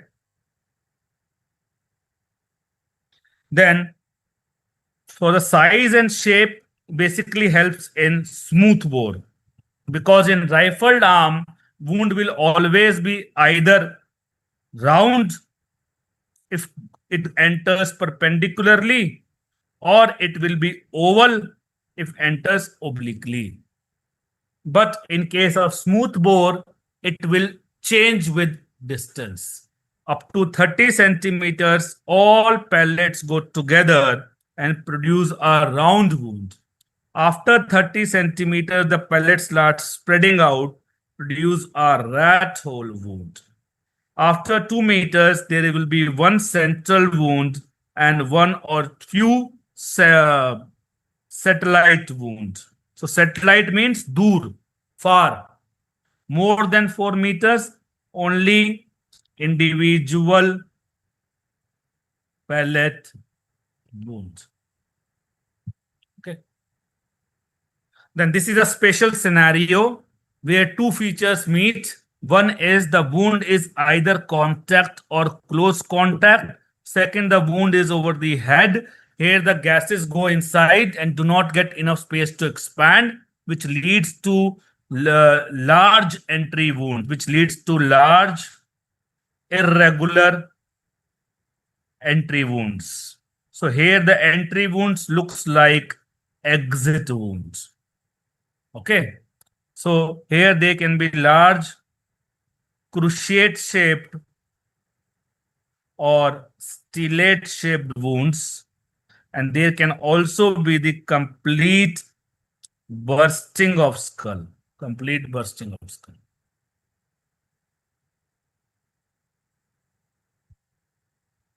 Entry wound size is small,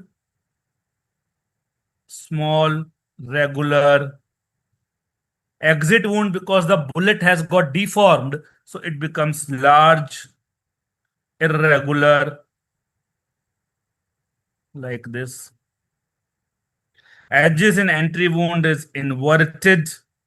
Exit wound, it is everted. All these features are obviously mainly a feature of entry wounds. Burning, blackening, tattooing, grease, color, abrasion, color. These are not found in exit wound. Exception is abrasion color, which can sometimes be found in exit wound also.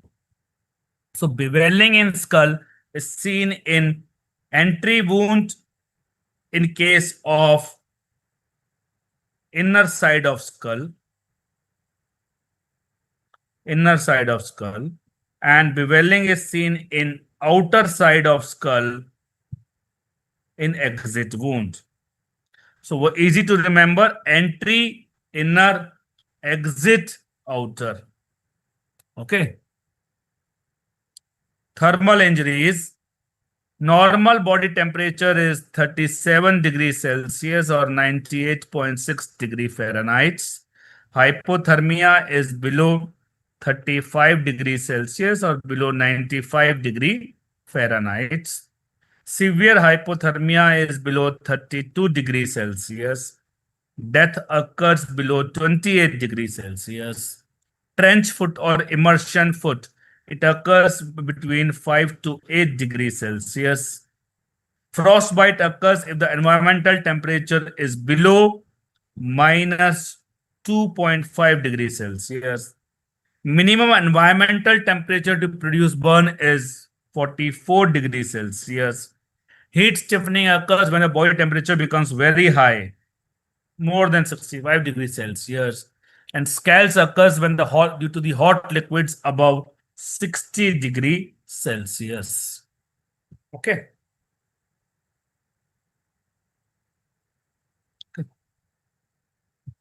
It is not minus 2 point. It is below minus 2.5. Below minus 2.5. Now, generalized effects of cold. In the cold, what happens in extreme environments, the mind stops functioning. So opposite symptoms occur. So even in hypothermia, the person starts removing clothes.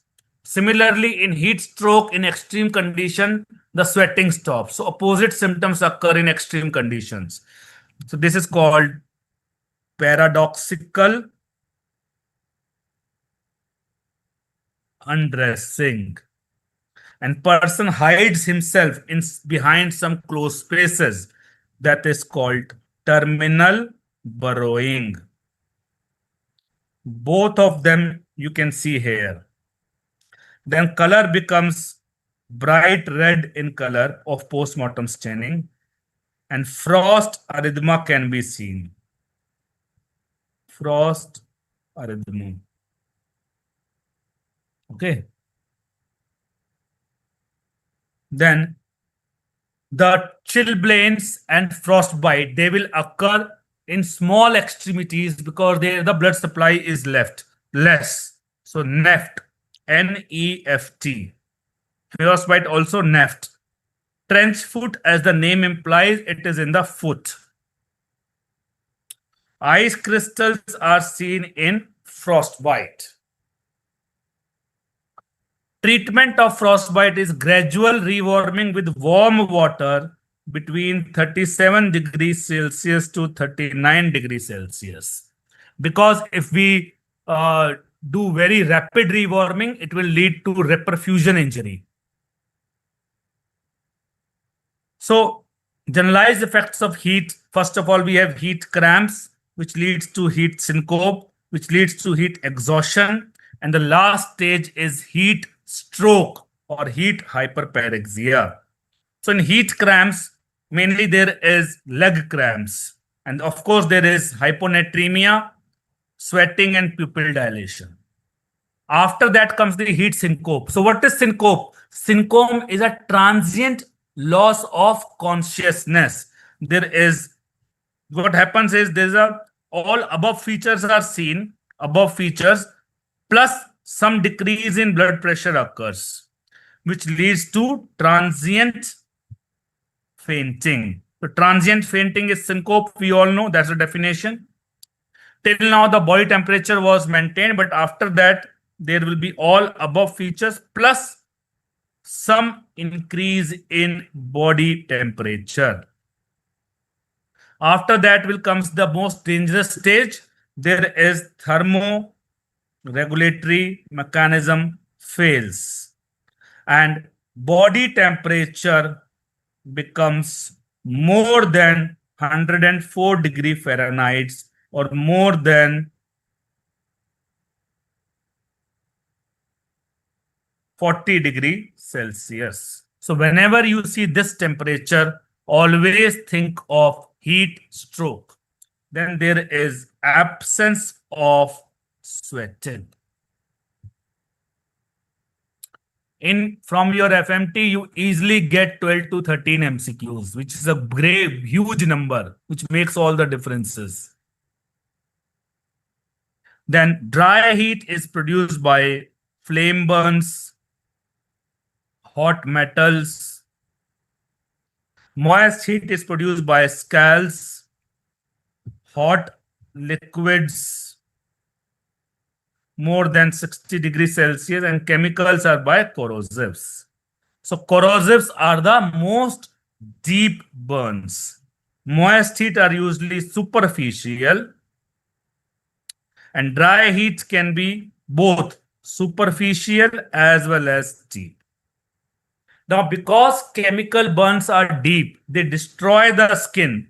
So, no vesicles seen and no red lines seen. But this will be seen in others. Singeing is burning of hair. So, of course, that will be seen only in the flame burns, not in the other two.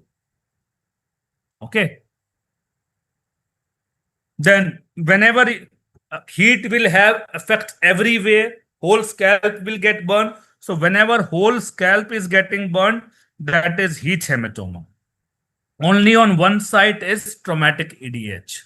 So it crosses suture line, it does not crosses. And because of the heat, air bubbles are produced. Whenever air bubbles are produced, that is honeycomb appearance. Traumatic EDH will be jelly-like or smooth. Heat will make the hematoma friable, easily breakable, where this will be jelly-like. Okay. Then this rupture of skin due to excessive heat is called heat rupture. How do you differentiate it from lacerated wound? That there is no bleeding because there is no mechanical force. And blood vessels and nerves, they are intact in heat rupture. They are intact in heat rupture. Okay. Then soot in respiratory tract, then increased carboxyhemoglobin, line of redness, vital reaction. Then, of course, all these will be the features of antemortem burns, not the postmortem burns. And in antemortem burns, because there's an inflammatory reaction, so there the blister is composed of serous fluid, proteins, and chlorides. Whereas in postmortem burns, it's only thin and clear fluid. Now, because of the whenever there is inflammation, the injury will become red, moist, and swollen. So in antemortem burns, the base of the blister will become red, moist, and swollen. Whereas in postmortem burns, it is yellow, dry, and hard. So not only burns, any postmortem injury is dry, yellow, and hard. There are three kinds of electric burns. One is the electric joule burn. Joule burn is the electric contact burn. When there is a contact with the electric wire, when there is some contact with the electric wire, it is basically a pale burn. Then when there is a gap, then two kinds of burns can occur, this or this. When there is a low voltage, then we get spark burn or flash burn. When there is a high voltage, we get crocodile burn, which is basically multiple spark burns. Okay.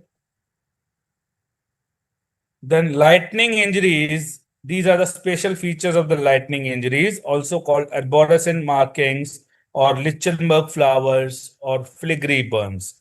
They appear like branches of tree, fern-like pattern.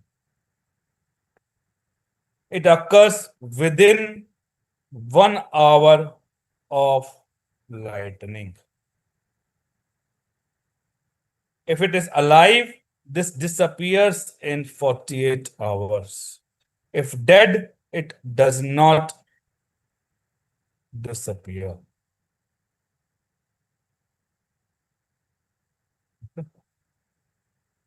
Sexual offenses. Natural sexual offenses has sex and can lead to birth of the child. Unnatural has sex but does not lead to birth of the child. Sexual perversions are there is no sex only. Okay. Then in sexual offenses, there are rape, incest, and adultery. Incest is sex with somebody related in blood. With consent, it is not an offense in India. Adultery is consensual sex with wife of another man. With consent, it is also not an offense in India. Of course, it can be a ground for divorce, but not an offense, criminal offense. Unnatural offenses are like sodomy, etc. And then we have paraphilias like sadism, etc. Minimum age at which a girl can give consent for sex is 18 years. In-camera trial means that only in case of sexual offense, assault, only restricted people allowed, like lawyer, accused, etc. Radiological age confirmation is required only in doubtful cases, not otherwise. And we don't have to do the two-finger test. We just have to concentrate on the current case, not on the past sexual behavior. Police should always be informed. We should preserve the clothes in paper bag because the plastic bag will trap the moisture. Then the hymen which can be confused with tears is tentacular hymen or fimbriate hymen. And here the hymen rupture occurs between 5 o'clock to 7 o'clock position in virgin.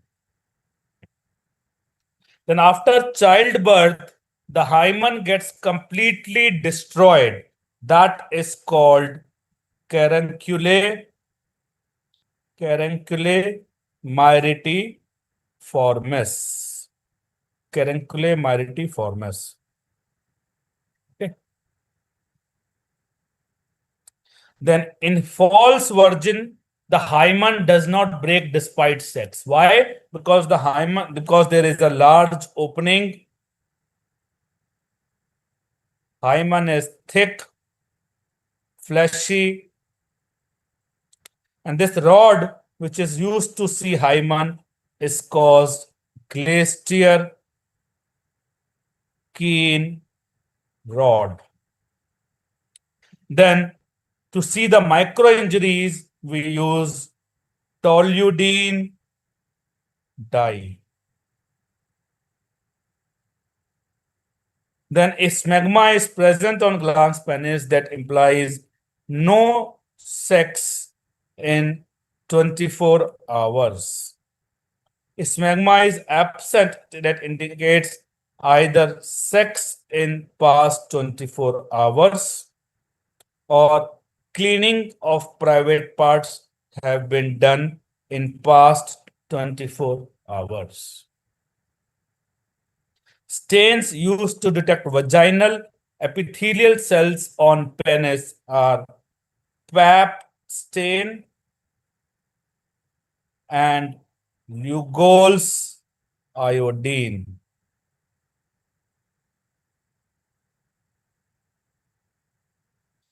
Then passive agent in child in pederasty is called ketamite. So easy to remember. C for child, C for ketamite. Habitual passive agent of sodomy. There will be loss of normal folds around the anus. The anus will look like donuts. And lateral traction test is positive that if you retract the buttocks, the anal dilatation will occur. Anal dilation will occur.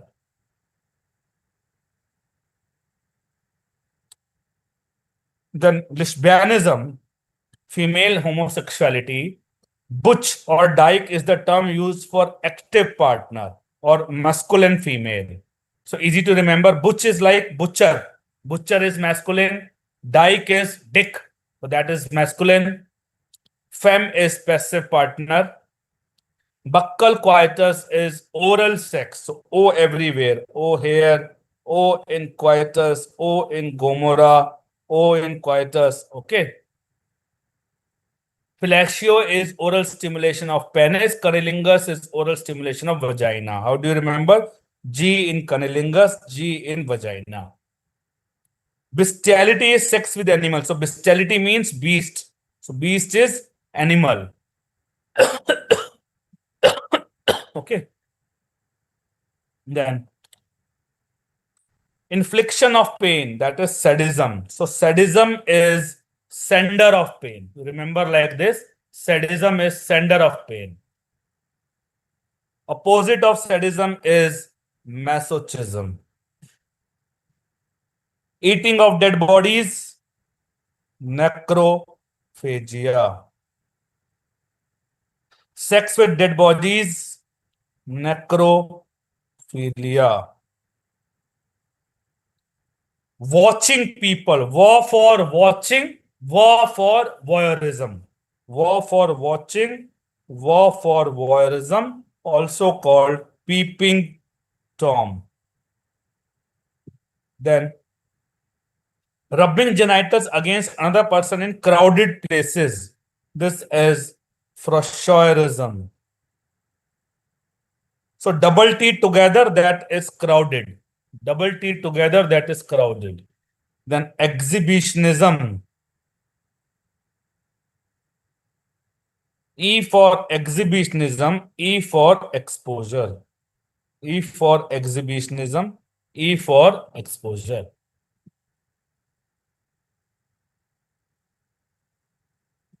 Non-living objects, fetishism. Cross-dressing, transvestism, or eonism. Okay. When it is done for sexual purpose, then it is called transvestic fetishism. Okay. Obscene speech. S for speech, S for setologia. Excessive sexual desire in males, satyriasis. In females, nymphomania. So four is female. Four is female. Okay. Manner of death in sexual asphyxia is accidental. And there are two sexual perversions which are associated with sexual asphyxias. Remember the mnemonic: sexual asphyxia में टपकोगे. M for masochism, T for transvestism. T for transvestism. Okay. Criminal abortion. The drugs which increase uterine contraction are called ecbolics. Drug which increase menstrual flow is called immunogogs. And when a wooden stick with an irritant plant juice is called abortion stick. It increases uterine contractions. Okay. Then rule of Hesse is used to determine age of fetus. And here you take the complete length of the child, crown heel length. As a rough rule, if your exam crown rump length is given as a rough rule, remember crown heel length is equal to 1.5 multiplied by crown rump length. So you take the crown heel length. If it is less than 25 centimeters, the first rule. If it is more than 25 centimeters, it is the second rule. Okay. First rule is square root of crown heel length. Second is divided by 5. Now, in the middle ear, before respiration, there is a gelatinous substance which get replaced by air after respiration. This is called Redine's test.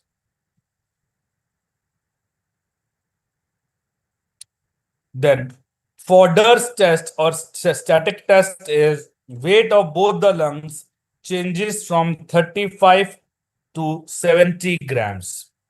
Plocker's test is the ratio of weight of lung upon weight of body. It changes from 1:70 to 1:35. How do you remember? P for Plockett, P for proportion. So it's a ratio, no proportion. So this is how you can remember. Then hydrostatic test, also called Raygate's test or Breslau's first life test. So in Breslau's first life test, we put the lungs into water. And in Breslau's second life test, we put stomach and intestine into the water. Lungs are more important, so that is first life test. So in unrespired lungs will float. That is hydrostatic test will be negative. The spired lungs, Unrespired lungs will sink. So hydrostatic test will be negative. Spired lungs, so आप सब लोग super भेड़िया बन गए हो. I am deliberately made the mistake to say if you have become a super bhedia or not. आनंद आ रहा है. 4 घंटे में पूरी फोरेंसिक रिवाइज होगी और क्या जान लोगे हैं? Respired lungs, the lungs float. That is hydrostatic test is positive.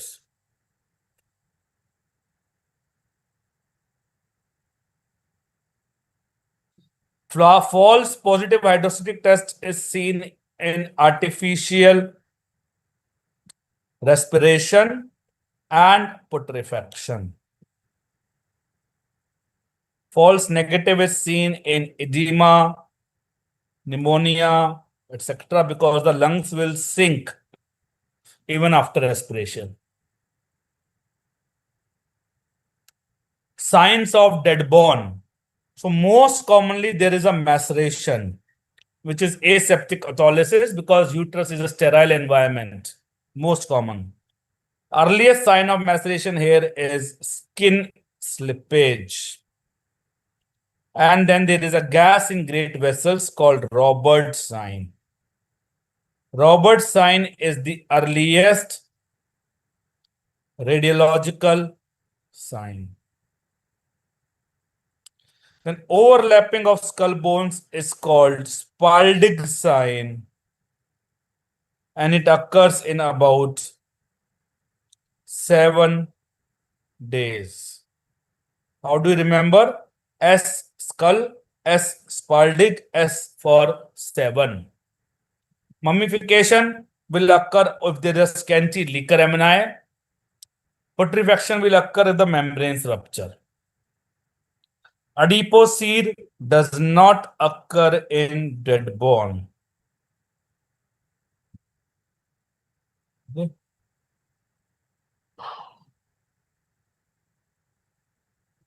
Then in battered baby syndrome, also called Caffey syndrome or Campes syndrome, there are multiple injuries in different stages of healing. The baby is held into the arms and violently shaken up. This is called shaken baby syndrome or infantile whiplash syndrome. So classically, there will be subdural hemorrhage, intraocular bleed, then encephalopathy. And you will see there are 2 fractures are common. Which fractures? Rib fracture and fracture of metaphysis of long bones. These 2 are highly suggestive of battered baby syndrome. Factitious disorder, Munchausen syndrome by proxy, it occurs. Why? Because of the mental illness. The mother seeks attention from doctors. Sudden infant death syndrome. Usually the cause, it is a natural cause of death, manner of death. And usually it is considered that the sleep apnea plays a significant role. So it's not murder, it's natural.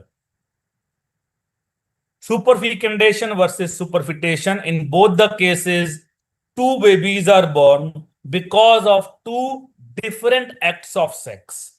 But these 2 different acts of sex, in superfecundation, they occur in the same cycle, like morning, evening.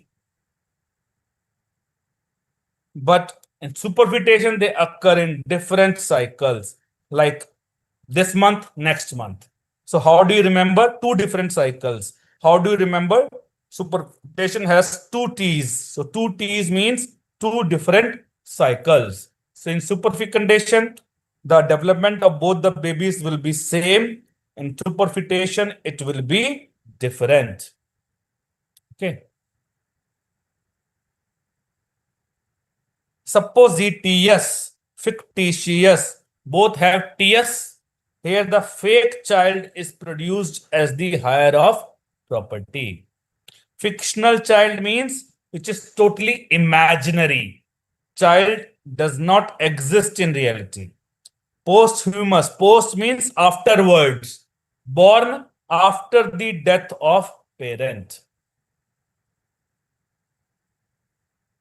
In starvation deaths, gallbladder is distended because there is bile. It doesn't contract because there is no food in the intestines. Atrophy is seen in all organs except brain. And last fat to disappear is that of buccal fat.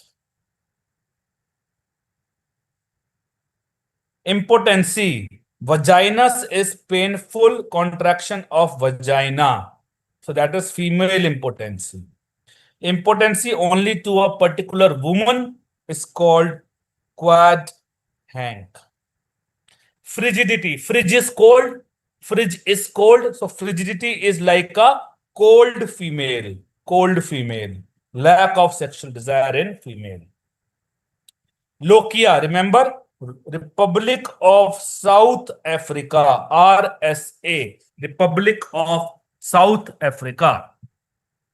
Rubra, first 5 days, then Cirrhosa, and then Alba. Okay. Then forensic psychiatry. Period of normal behavior between the periods of abnormality is called lucid interval. And it usually occurs in insanity, like bipolar disorder, or it can occur in EDH and sometimes in SDH. Okay. Then ability to make a valid will is called testamentary capacity. Will made by a person in his own handwriting is called holographic will. So H in handwriting, H in holographic. Criminal responsibility of mentally ill is defined under 22 BNS derived from McNaughton's rules. McNaughton's rules. But you should also know the name of other rules. That is irresistible impulse test, Durham's rule, Curran's rule, and American law of institute test and doctrine of partial responsibility. No need to go into details. Just remember the name of these rules. And for Durham's rule, you remember the definition D in Durham's. So it's a product of mental disease or defect. So D here, D here, and D here. Current's rule is didn't have the capacity to conform to the requirements of the law. So C in currents, C in capacity, C in conform. Okay. Now let us start with toxicology. Are you with me or not?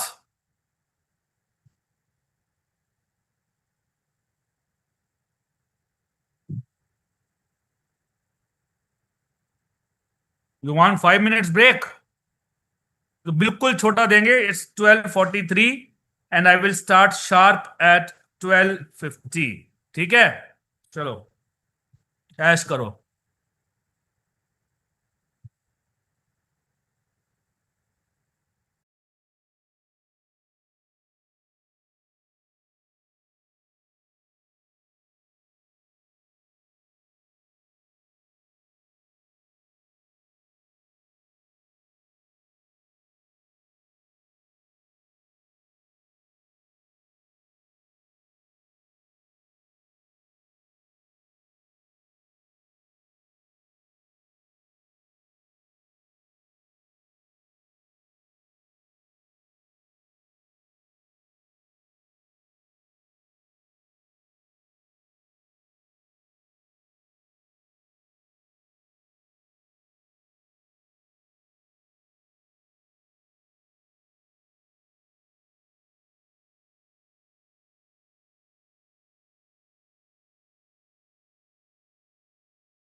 Okay, let's start with toxicology.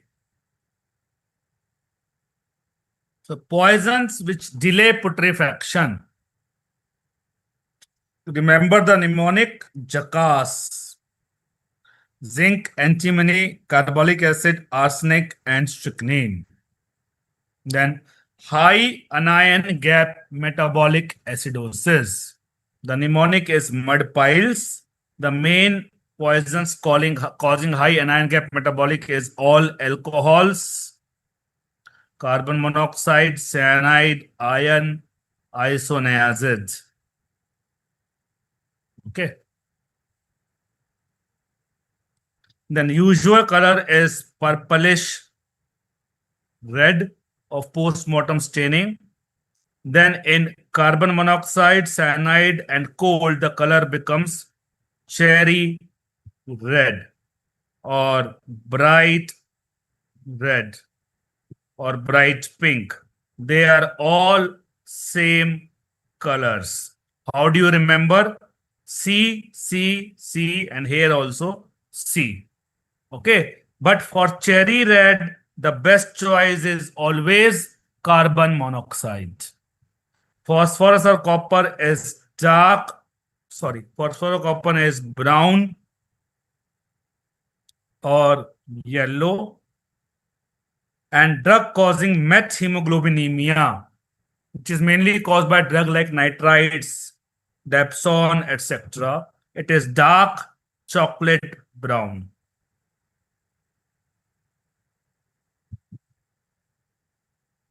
Hydrogen sulfide, bluish green. Okay. Then garlic-like smell is seen in topa, thallium, organophosphate, phosphorus, and arsenic. Fishy odor is seen in aluminum phosphide and zinc phosphide. So for fishy, for fishy. You can remember like this. For fishy. Fruity cane. So CANE. Fruity smell is seen in chloroform, acetone, nitrites, and ethanol. Hydrogen and disulfiram. Whenever you see sulfur, sulfur is S for sulfur, S for sada hua. S for sulfur, S for sada hua. The smell of rotten eggs. Cyanides, bitter almonds. Cannabis is made to used to make ropes. So it has a smell of burnt ropes.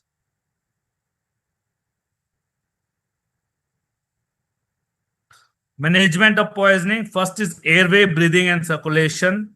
Inhaled poison, ask the patient to move to fresh air. Contact poisons, then profuse washing with water or normal saline.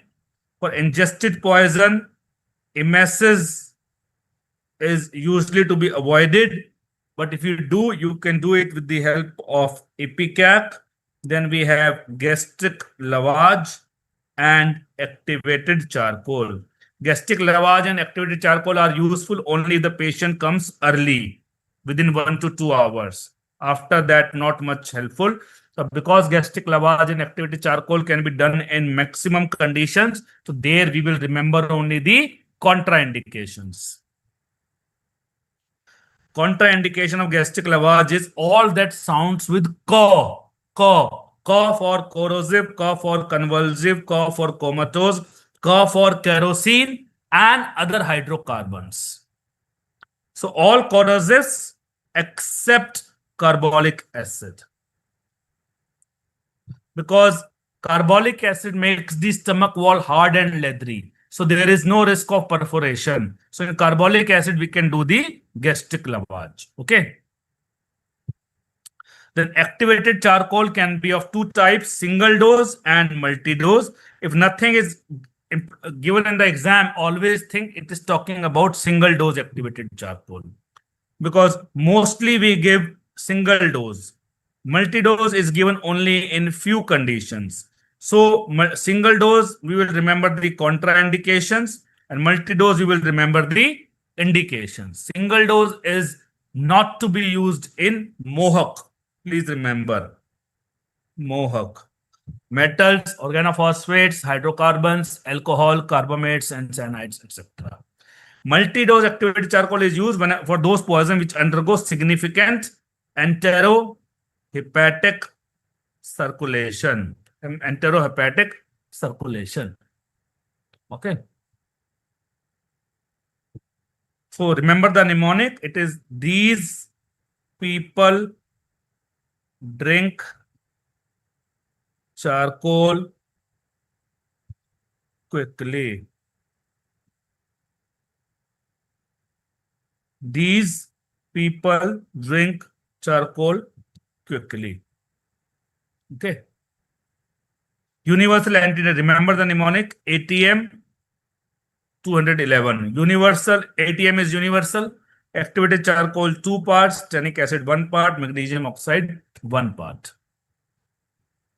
Removal of alkaline diuresis is used for weak acidic poisons, mainly for barbiturates,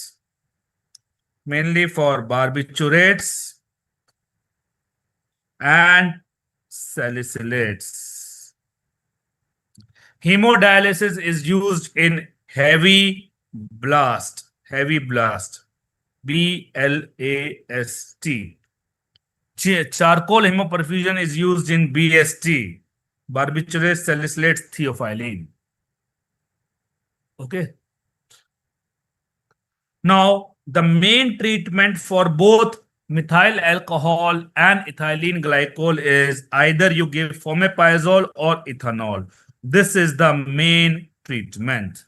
If you have to choose between these two, fomepizole is the best. Then you give sodium bicarbonate for acidosis and dialysis. In methyl alcohol poisoning, you also give folic acid. So easy to remember, folic acid helps to remove formic acid. Easy to remember, folic acid helps to remove formic acid. So that's vitamin B9. Only in ethylene glycol, vitamin B1 plus vitamin B6 and calcium gluconate, because it causes hypocalcemia. Benzodiazepines, flumazenil, opioids, naloxone, sympathomimetics, diazepam, anticholinergics. For all anticholinergic drugs, we will give a cholinergic drug like physostigmine. Cholinergic poisons, the main treatment is atropine. Please remember, we have 4 insecticides, out of which 2 are cholinergic, organophosphates and carbamates, whereas organochlorines and pyrethroids are not cholinergic. So in organophosphate, we give the treatment in this order: APD, American Police Department. First atropine, then pyridoxine, then diazepam. In carbamate, we give atropine, and then we give diazepam. We don't give pyridoxine. Tell me one thing, most of you study on which device? iPad, mobile, or something else? Where do you study, most of you?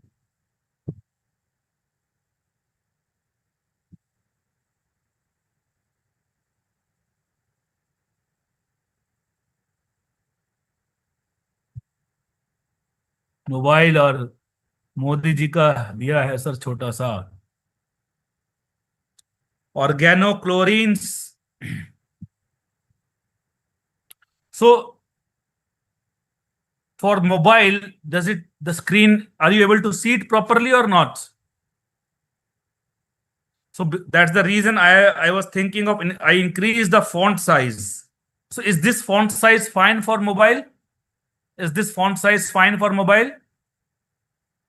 And what about this font size? This font size?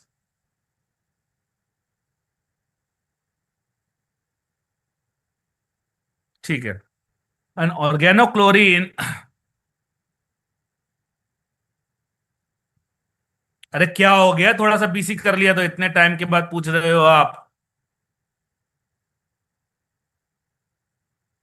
Organochlorine is the treatment here is basically it causes seizures. So here the treatment is diazepam and also cholestyramine. Cholestyramine. Then please remember Howe causes hypocalcemia. Howe causes hypocalcemia. So here the treatment is calcium gluconate. Howe causes hypocalcemia. Thallium potassium ferric ferrocyanide, that is Prussian blue. Copper is potassium ferrocyanide. So one ferric extra in thallium. One ferric extra is thallium. Mummy पूछ रही थी कौन teacher है ये, मैंने बोल दिया भेड़िया बनाते हैं, तो अपनी माता जी को मेरा प्रणाम बोल दीजिएगा, ठीक है? तो बोल देना तुम सब अब भेड़िए बन चुके हो. Phosphorus has 4 KMnO4 CSO4. Okay.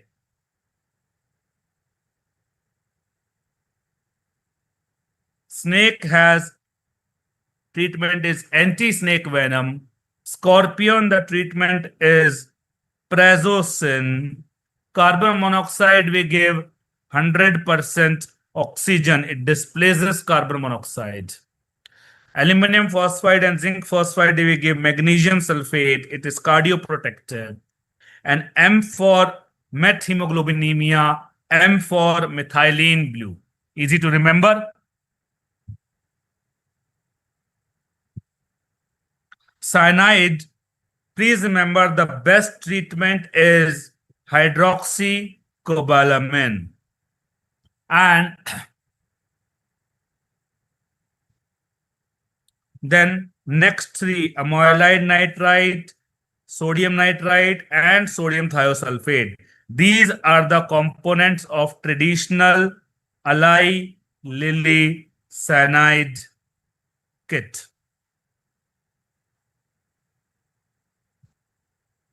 Acetaminophen, N-acetylcysteine.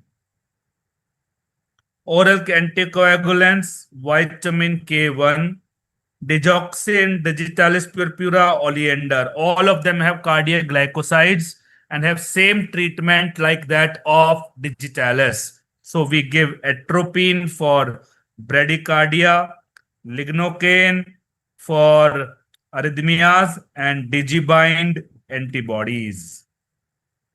For tricyclics, the main antidote is sodium bicarbonate. Chelating agents. We have 6 chelating agents. Please remember the first 3, BAL, DMPS, and DMSA. These 3 can be used in multiple heavy metals like arsenic, mercury, and lead. Calcium, other 3 are used for single, calcium disodium EDTA for lead, penicillamine for copper, deferoxamine for Fe. So for lead, you can see we use both. So for lead, best is first you use BAL followed by calcium disodium EDTA. Don't use calcium disodium EDTA alone because it will cause encephalopathy. Contraindication of BAL is SICO, selenium, iron, cadmium, and organic mercury. Coma cocktail, you can remember like this: DNB is used to treat coma. DNB is used to treat coma. So D for dextrose and for naloxone, V for vitamin B1. Then remember for viscera preservation, remember the mnemonic BOS ka brain. So BOS, barbiturates, organophosphates, strychnine, carbon monoxide, alcohols. Spinal cord, will be preserved in spinal poisons like strychnine and gelsomine, CSF alcohol, vitreous alcohol, chloroform, etc. So you can remember that alcohol is everywhere in the head, in brain, CSF, vitreous. Alcohol is everywhere in the head. Heart will be preserved in the cardiac poisons like digitalis and yellow oleander. Lungs will be preserved in the volatile poisons like gaseous poisons. Bile will be preserved in cob, cocaine, opioids, barbiturates, and heavy metals. Fatty tissues, insecticides, especially the organochlorines, they go into and stay in fatty tissues. Skin will be preserved for injected poisons, corrosives for obvious reasons. Bone, hair, and nails will be preserved for arsenic and other heavy metals Uterus will be for criminal abortion. Then preservative for viscera. Please remember, never use formalin. Formalin is not used for toxicology, it is used for histopathology because you will not be able to take out the poison. So for viscera, either we can use saturated solution of common salt or rectified spirit. Both of them are good, but most commonly used is saturated solution because it's easy to make. You just have to take the salt, but the best is rectified spirit. What is rectified spirit? It is 95% ethanol plus 5% water. Okay. The contraindications of saturated solution of common salt is corrosives, because corrosives will react with sodium chloride. Except weak acids, that is organic acids, because organic acids are weak acids, they don't react with sodium chloride. And what is the example of organic acids? Acetic acid, formic acid, oxalic acid, carbolic acid. These are the examples of weak organic acids. Rectified spirit is not to be preserved in volatile papa. Okay, volatile poisons, peroxide, alcohol, because it itself is alcohol, phosphorus, acetic acid, and other organic acids. Now, even if a person has not consumed a poison, still they can be seen in the body because due to putrefaction, glycolysis still continues, which can lead to the production of ethanol, carbon monoxide, and cyanide. Or poison can come from the surrounding soil. Which poison? Arsenic. Then preservative for body fluids. For all body fluids, the main preservative is sodium fluoride. If it is blood, then in addition to sodium fluoride, you will also add an anticoagulant like potassium oxalate. Why sodium fluoride is added? Because it inhibits the enzyme enolase, which leads to inhibition of glycolysis. So there will be no unnecessary production of ethanol. And it also prevents the growth of bacteria. In carbon monoxide poisoning, on the water, on the blood, above the blood, you put a layer of paraffin wax so that exposure to air is prevented. Whenever you have to look for some you suspect some viral disease as the cause of death, you should preserve the tissue in glycerol. For example, to see Negri bodies in rabies. For best site for collecting blood in what toxicology is femoral vessels. Okay. Now, toxidromes, CNS depressants, all depressed. Abo is all depressed. Sympathomimetic, agitated person. So remember the mnemonic, set plaque. Anticholinergic, dry person, all antis. Antimuscarinic, especially datura and atropine. Cholinergic is basically a leaking person. D monk, you can remember. Okay, so opioids, cocaine, datura, organophosphates, and ethyl alcohol. These and alcohol, these are extremely important. These are extremely important. Senior depressant, the person is sedated, comatose, sympathomimetic, and anticholinergic, the person will agitated. So sympathomimetic and anticholinergics have many features similar. Here the person is agitated, restless, anticholinergic also agitated, restless. But then anticholinergic has one extra special feature. There is a lot of delirium.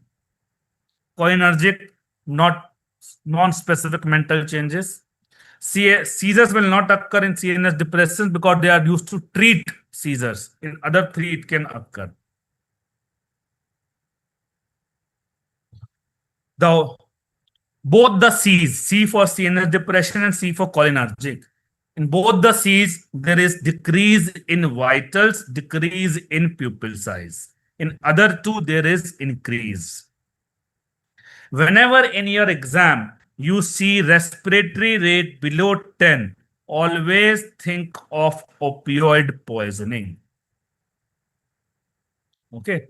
Now, pupil size is decreased in CNS depressant, but there's an exception that in ethyl alcohol, in early stages, the pupil size is actually increased. Only in the late stages, the pupil size is decreased. Okay. The CNS depressant does not have much effect on the skin. Sympathomimetic, ghabrahat, it will cause sweating. There is sweating. Anticholinergic is a dry person, so no sweating. Sympathomimetic, because of the vasoconstriction, the face becomes pale. In anticholinergic, the face is flushed. So these are the two differences between the sympathomimetic and anticholinergic. Okay. Cholinergic, we know, is a leaking person, so there is sweating is there. And you can simply remember the mnemonic by the mnemonic dumbbells. Increase in all body secretions occur. Dumbbells. Methyl alcohol is also called Wood's alcohol, and the illicit local liquor where ethyl alcohol is contaminated with methyl alcohol is called hooch. And ethylene glycol is a component of coolant, the antifreeze in the car. Main toxic metabolite of methyl alcohol is folic acid, which causes ocular symptoms. And main toxic metabolite for ethylene glycol is oxalic acid, which causes hypocalcemia. Okay. क्या हो गया? Sorry. The main toxic metabolite of methyl alcohol is formic acid. तो बन गयो भेड़िया. Enzyme which is competitively inhibited by both ethyl alcohol and fomepizole is alcohol dehydrogenase. Alcohol dehydrogenase. In both methyl alcohol and ethylene glycol, there are features of high anion gap metabolic acidosis, general features of CNS depression. The feature which is characteristic of methyl alcohol poisoning is oculotoxicity. And only in ethylene glycol there is hypocalcemia and calcium oxalate crystals in urine. You can see these envelope shaped crystals. Opium is plant is Pipever somniferum or poppy plant, a theme. The main toxic plant is the part is the unripe capsules from where we get the afim. Okay, and the seeds are khaskhas seeds. These are non-poisonous, used in food. A combination of speedball. What is speedball? Speedball is a combination of cocaine and heroin. And whenever you see large amount of packets into the intestines, that means the person was deliberately taking it for smuggling. This is body packer syndrome. Body packer syndrome. So here it is mainly used for cocaine and sometimes for heroin. Okay. Then in acute cocaine poisoning, there are sympathomimetic features. There is a stimulation of heart as well as stimulation of CNS. So there will be seizures, increase in all heart rate, etc. They can be arrhythmias, myocardial infarction, all sympathomimetic features occur. Okay. Then recently an interesting question was asked, body packer versus body stuffer versus body pusher. So this is body packer syndrome. In body packer, it is done in a proper planned way. With proper planning, the person smuggles. The person smuggles for and large quantity. In body stuffer, the person S for so P for packer, P for planning. P for packer, P for planning. S for stuffer, S for sudden, S for small. So when the S for stuffer, S for small, S for sudden, that means he does not have the plan to smuggle. He was just carrying 2-3 packets for his own consumption.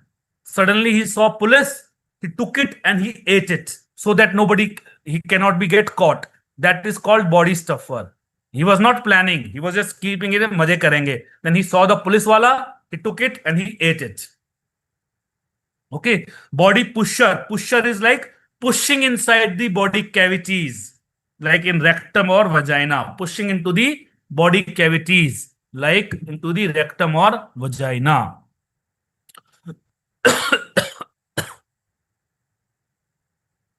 पानी P लें और कोई हुक्म?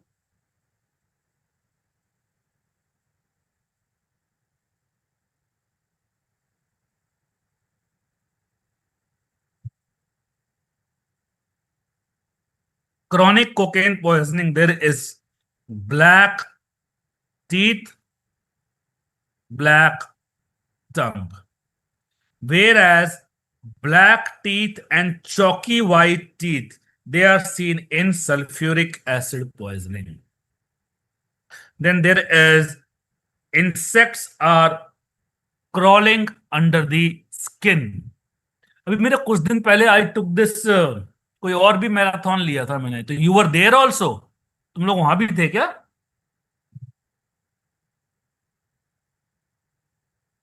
तो दोनों दोनों attend करते हो तुम लोग? नीट पीजी वाला भी अटेंड कर रहे हो क्या? जैसे लैब 2 बोलते हैं। अच्छा, so insects crawling under the skin, that is tactile hallucinations. Tactile hallucination, that is called Magnan symptoms or formication. Okay, और cocaine bug. तो कितनी बार रिवीजन हो जाती है आपका? कितनी बार ये रिवीजन होती है आपकी? यहाँ पे हम लोग कितनी बार रिवीजन कराते हैं आपकी? 3 बार रिवीजन करवा देते हैं और 1 बार पूरी class.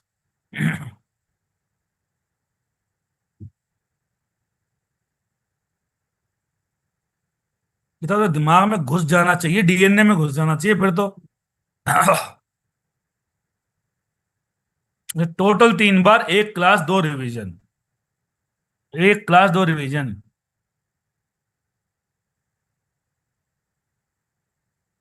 So this is dhatura, kidney shape, brown seeds, kidney shape, brown seeds, then spines in the fruit and trumpet shaped flower. Okay, the active principle in dhatura is atropine, hyoscine, etc. Hyoscyamine. Then all D's occur in Datura, but D for diarrhea does not occur. There is constipation. All D's occur, but not the D for diarrhea. There is constipation. Okay. Whenever you see phos or on, that is organophosphate. Okay. Phoson. For carbamates, remember the mnemonic carbs are mine. Carb and mine. Cheers.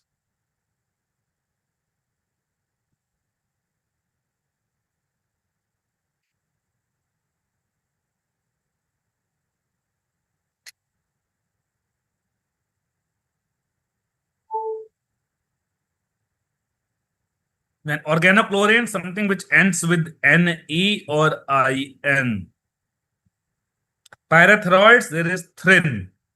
Thrin. Okay. Mechanism of organochlorines, they causes seizures. And for pyrethrin, they are also same as that of their mechanism is same as that of organochlorines. दूध पिया करो.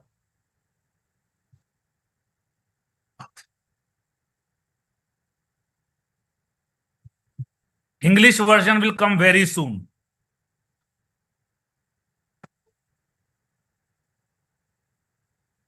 Corrosives, inorganic acids, organic acids, and alkalis. So please remember the most severe are alkalis, followed by inorganic acids, followed by organic acids.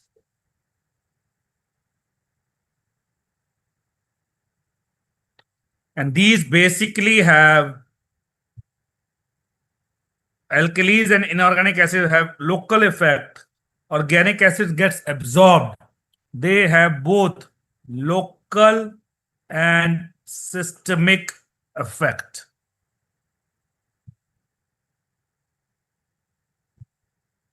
Okay. Acids. C for acid, C for coagulative necrosis, L for alkalis, L for liquefactive necrosis. So coagulation occurs, so the depth is less in acids. Stomach already has acid, so acid destroys stomach. Then hydrofluoric acid is an exception, which is an inorganic acid, but it gets absorbed. It causes liquefactive necrosis as well as systemic symptoms. Then acids flow through the lesser curvature. This is called Magenstrasse. Magenstrasse.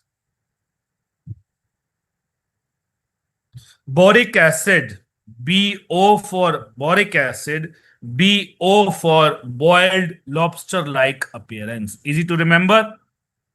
Oxalic acid is found in plants. It produces coffee-colored vomit. And systemic action is same as that of ethylene glycol. Okay, like oxalic systemic action is same as just a second. Systemic action is same as that of ethylene glycol, hypocalcemia, calcium oxalate crystals, etc. Local effects. There is bleaching. The tissues become white in color, like you can see. Number two, there is paresthesias. Sorry, anesthesia. Painless anesthesia. That is, the injury becomes painless due to destruction of nerve endings. And the tissues become hard. So there is no risk of perforation. And it can cause the uchronosis, blackish discoloration, and carboluria, green urine. Green urine. Now, heavy metals, acute poisoning, they cause gastroenteritis like features. Okay, metallic taste, nausea, vomiting.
Sorry, guys, there was some disturbance. My laptop got suddenly off. Am I am I audible now? My laptop got suddenly off. Chalo. So acute arsenic poisoning. It has bloody diarrhea. It has bloody diarrhea, which later on becomes rice watery, as seen in cholera. For thallium, always the most characteristic feature is alopecia. Okay. Acute mercury poisoning, the main feature is gingivitis. Acute lead poisoning. See, most of the heavy metals cause diarrhea, but lead causes constipation.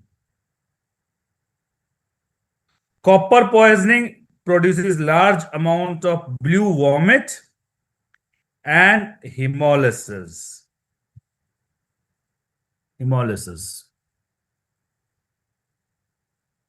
Now, for arsenic and thallium, the best is urine,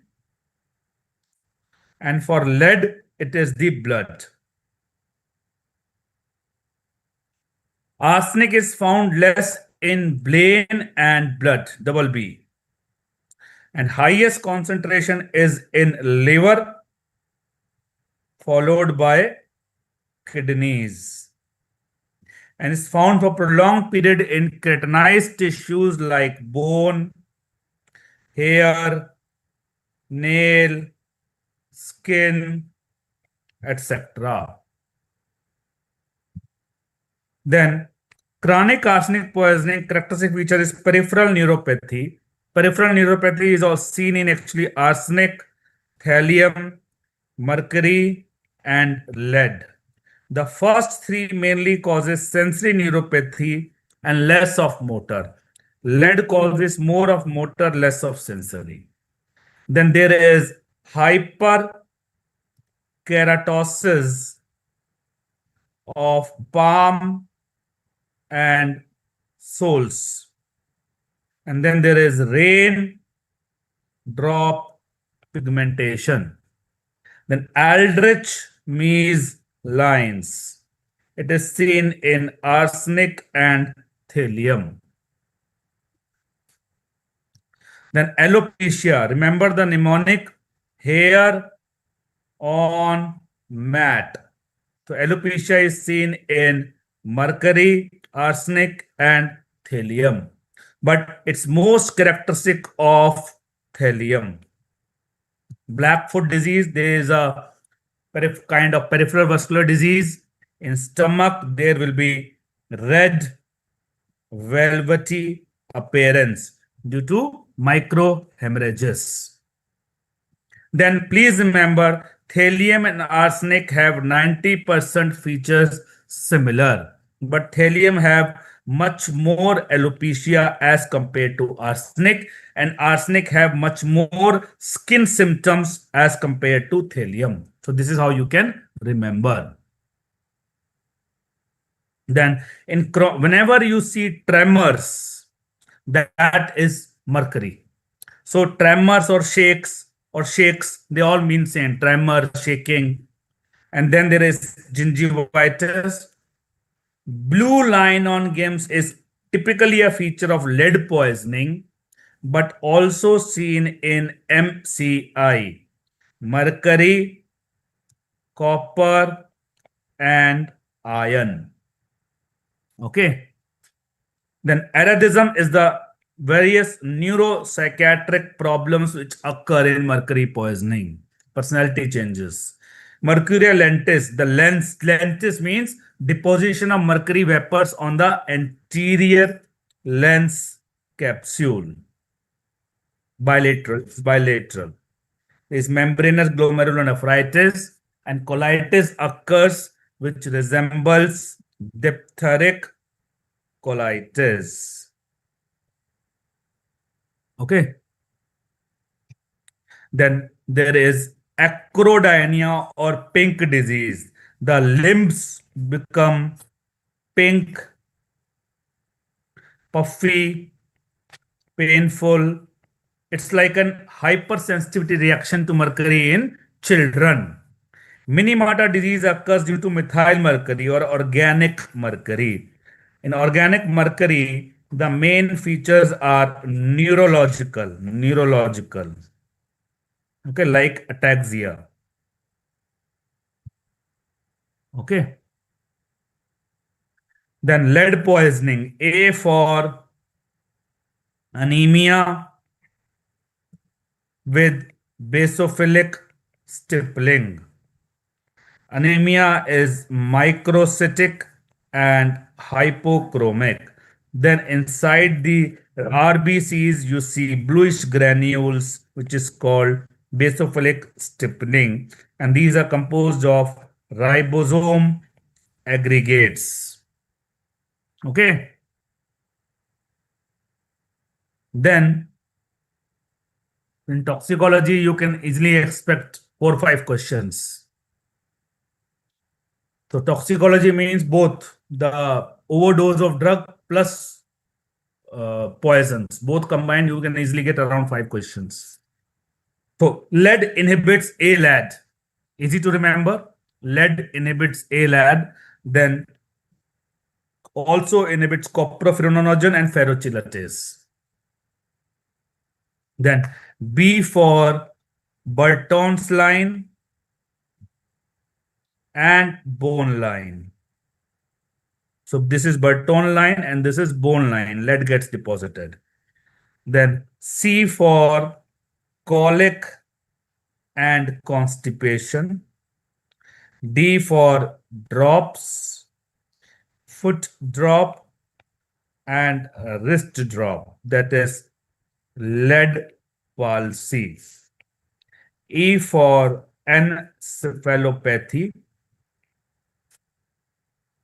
Okay. And F for facial pallor. Facial pallor is the earliest feature. Lead palsy is a late feature.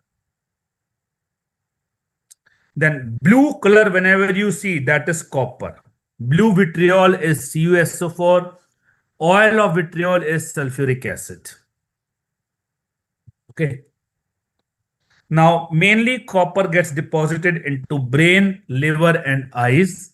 And in the eyes, you see a characteristic ring on the cornea, which is called Kayser-Fleschner ring. So easy to remember. K for copper, K for cornea, K for Kayser-Fleschner ring. Then if the inhaled, it causes a typical interstitial lung disease called vineyard sprayer lung disease. Then you can remember barium bars potassium. So it causes hypokalemia, and hypokalemia leads to paralysis. Barium bars potassium. Then whenever you see flu-like symptoms or malaria-like symptoms, that is metal fume fever caused by ZAM. Z for zinc, aluminium, and magnesium. Then white phosphorus is toxic. It is translucent waxy cylinders. Red phosphorus is not toxic, it is powder. So R in powder, R in red. R in powder, R in red. So it undergoes spontaneous combustion, it glows in dark, and it can cause yellow burns. And garlic odor, topa, garlic odor, vomits and feces can glow in dark. They can glow in dark, which is called smoky stool syndrome. And it is hepatotoxic. Hepatotoxic. Then phossy jaw is the osteomyelitis of lower jaw due to chronic inhalation. To chronic inhalation, the osteomyelitis of lower jaw can occur. Then snake poisoning, ephytoxemia. Then we have spider, scorpion, and Spanish fly. Spanish fly is also called canthrides. So these three, they cause priapism. Priapism, painful long erection. Neurotoxic snakes are cobra and crate. Vipers are vasculotoxic, easy to remember. And myotoxic is sea snake. Please remember, neurotoxic is also Elapidae. Myotoxic is also Elapidae. But Hydrophinae is a subfamily of Elapidae. So C is hydro is water, easy to remember. Then Russell's viper, soft scale viper, and pit viper. So pit viper, Crotalidae is a subfamily of Vipridae. So in neurotoxic, there is basically paralysis. It starts with ptosis and then goes down, and then it causes paralysis of limbs and finally respiratory paralysis. Vasculotoxic causes consumption coagulopathy, which leads to bleeding and then acute renal failure. Myotoxic snakes causes myoglobinuria, which leads to acute renal failure. Okay.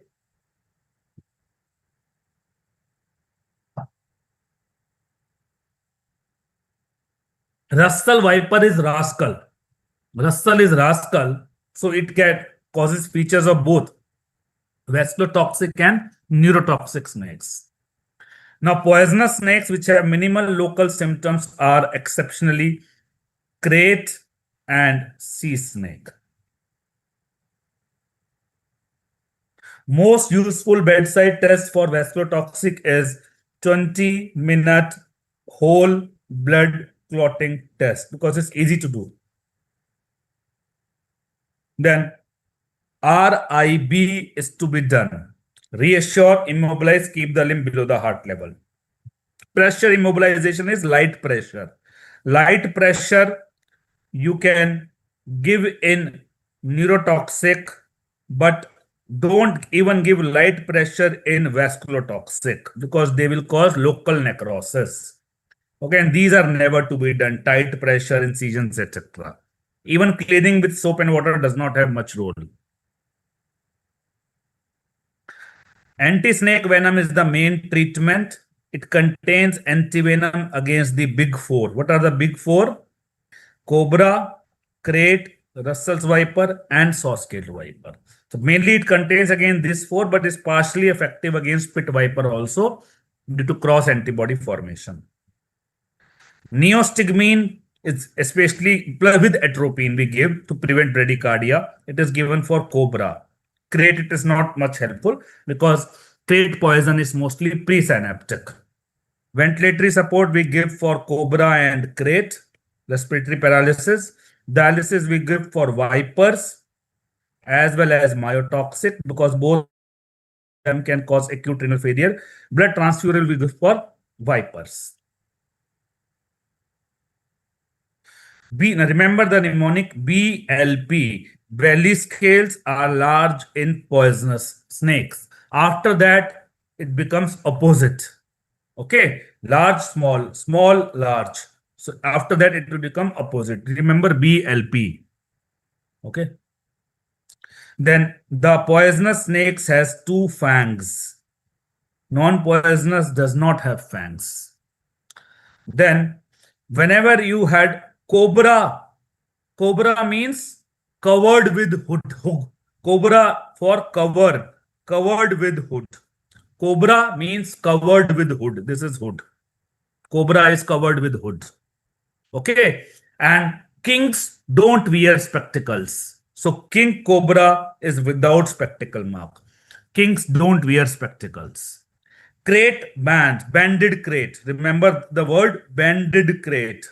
Banded crate. So crate has bands.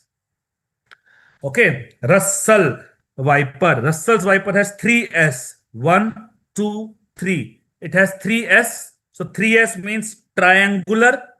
Triangular is three and three rows of spots. One, two, and three. So Russell's Viper has three S. So three is triangular and three rows of spots. Scorpion. Here the main treatment is main thing is it causes catecholamine release, which causes very high heart rate, very high BP. Okay, that's the reason we give prazosin here. Then RCA is toxalbumin. They resemble bacterial toxin in action, RCA. In case of Ricinus communis, the seeds are shiny, mottled. But in croton, they are not shiny or mottled. And please remember, ricin and abrus, both of them, they inhibit protein synthesis. Ricin and abrus inhibit protein synthesis, and abrus is used to make needles, and it resembles viper snake bite when injected like this. Okay. So RCA, RA, and A. Semicarpus anacardium, it is used to make artificial bruise and used to put markings by the dhobis on the clothes. The active principle is semicarpol and bilavanol. Bilavanol. Okay. Strychnine is obtained from the plant Strychnos nux vomica. Active principle is strychnine, brucine, loganine. Main body part affected is spinal cord. Main feature is seizures with consciousness intact. Main differential diagnosis is tetanus, and it has RBC shaped seeds. So all S. Then here also strychnine, sudden onset, S for sudden, all muscles affected simultaneously. Muscle between the contraction become completely soft, all S. Then ST in strychnine, so ST in postsynaptic. Strychnine has Y, so it only inhibits glycine. You can remember like strychnine has Y, so it inhibits only glycine. Tetanus inhibits glycine and GABA. Okay. Most common posture is hyperextension of the spine, that is opisthotonus. Hyperflexion is emprosthotonus. And lateral bending is plurosthotonus.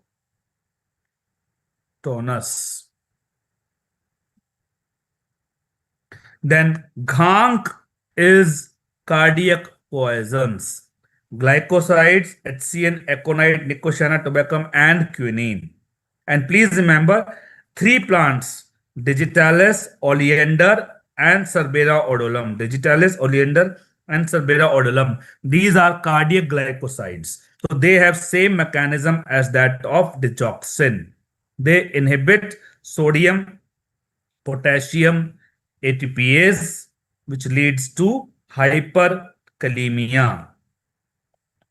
Hyperkalemia. Okay.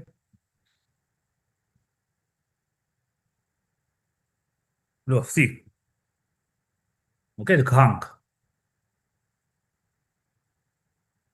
Okay. Then whenever you see yellow bell-shaped flower, that is yellow oleander. Okay. And poisons which inhibit cytochrome C oxidase, all the ides, they inhibit cytochrome C oxidase. Aconite is also called Meetha Zahar or monk's hood. Most characteristic early feature is tingling around the mouth. Then this tingling spreads everywhere. And first there is tingling, excitation, followed by numbness, And then there is alternate contraction and dilation of pupils. This is called hippus. Then please remember aconite. So aconite root is conical. So how do you remember? Cone in aconite. The taste is sweet. It can sometimes be confused with horse radish root. But this is cylindrical and pungent taste. Then the flower there has its characteristic. It has two parts. The upper part looks like a hood and lower part looks like a lip. Then flowers are arranged in elongated clusters. Flowers are arranged in elongated clusters. Now, aluminium phosphide and zinc phosphide, they are converted to phosphine gas in stomach, and phosphine gas inhibits cytochrome C oxidase, and it also causes oxidative stress. The clinical features are it basically causes shock, very low BP, arrhythmias. And please remember, AgNO3 is used to diagnose aluminium phosphide. So magnesium sulfate is a treatment. Magnesium sulfate is the treatment, but AgNO3 is used to diagnose aluminium phosphide. How do you remember? A for AgNO3, A for aluminium phosphide. So AgNO3 will turn the gastric aspirate into black color. Okay, if there is aluminium phosphide. And magnesium sulfate is used to diagnose. Combination of chloral hydrate and alcohol is Mickey Finn or knockout drop. Cannabis, अब बस करो. Cannabis, अब बस करो. So total lethargy and lack of interest, that is a motivational syndrome. On one hand, there is a motivational syndrome. Other hand, there is impulse to murder. बस करो नहीं तो मार दूंगा. बस करो नहीं तो मार दूंगा. So that is run amok. So this is amo in both. Amo in both. Lathyrus sativus. The active principle is beta oxalyl aminoalanine. And you can see Lathyrus sativus has two S, one S, two S. So it causes S for symmetrical, S for spastic paraparesis of lower limbs. Rave drug, ecstasy or Molin is the name given to MDMA, methylene diamine methamphetamine. Okay. Dhanyavad. God bless you. Do well. Okay. God bless you all. I hope you were able to revise well. Thank you.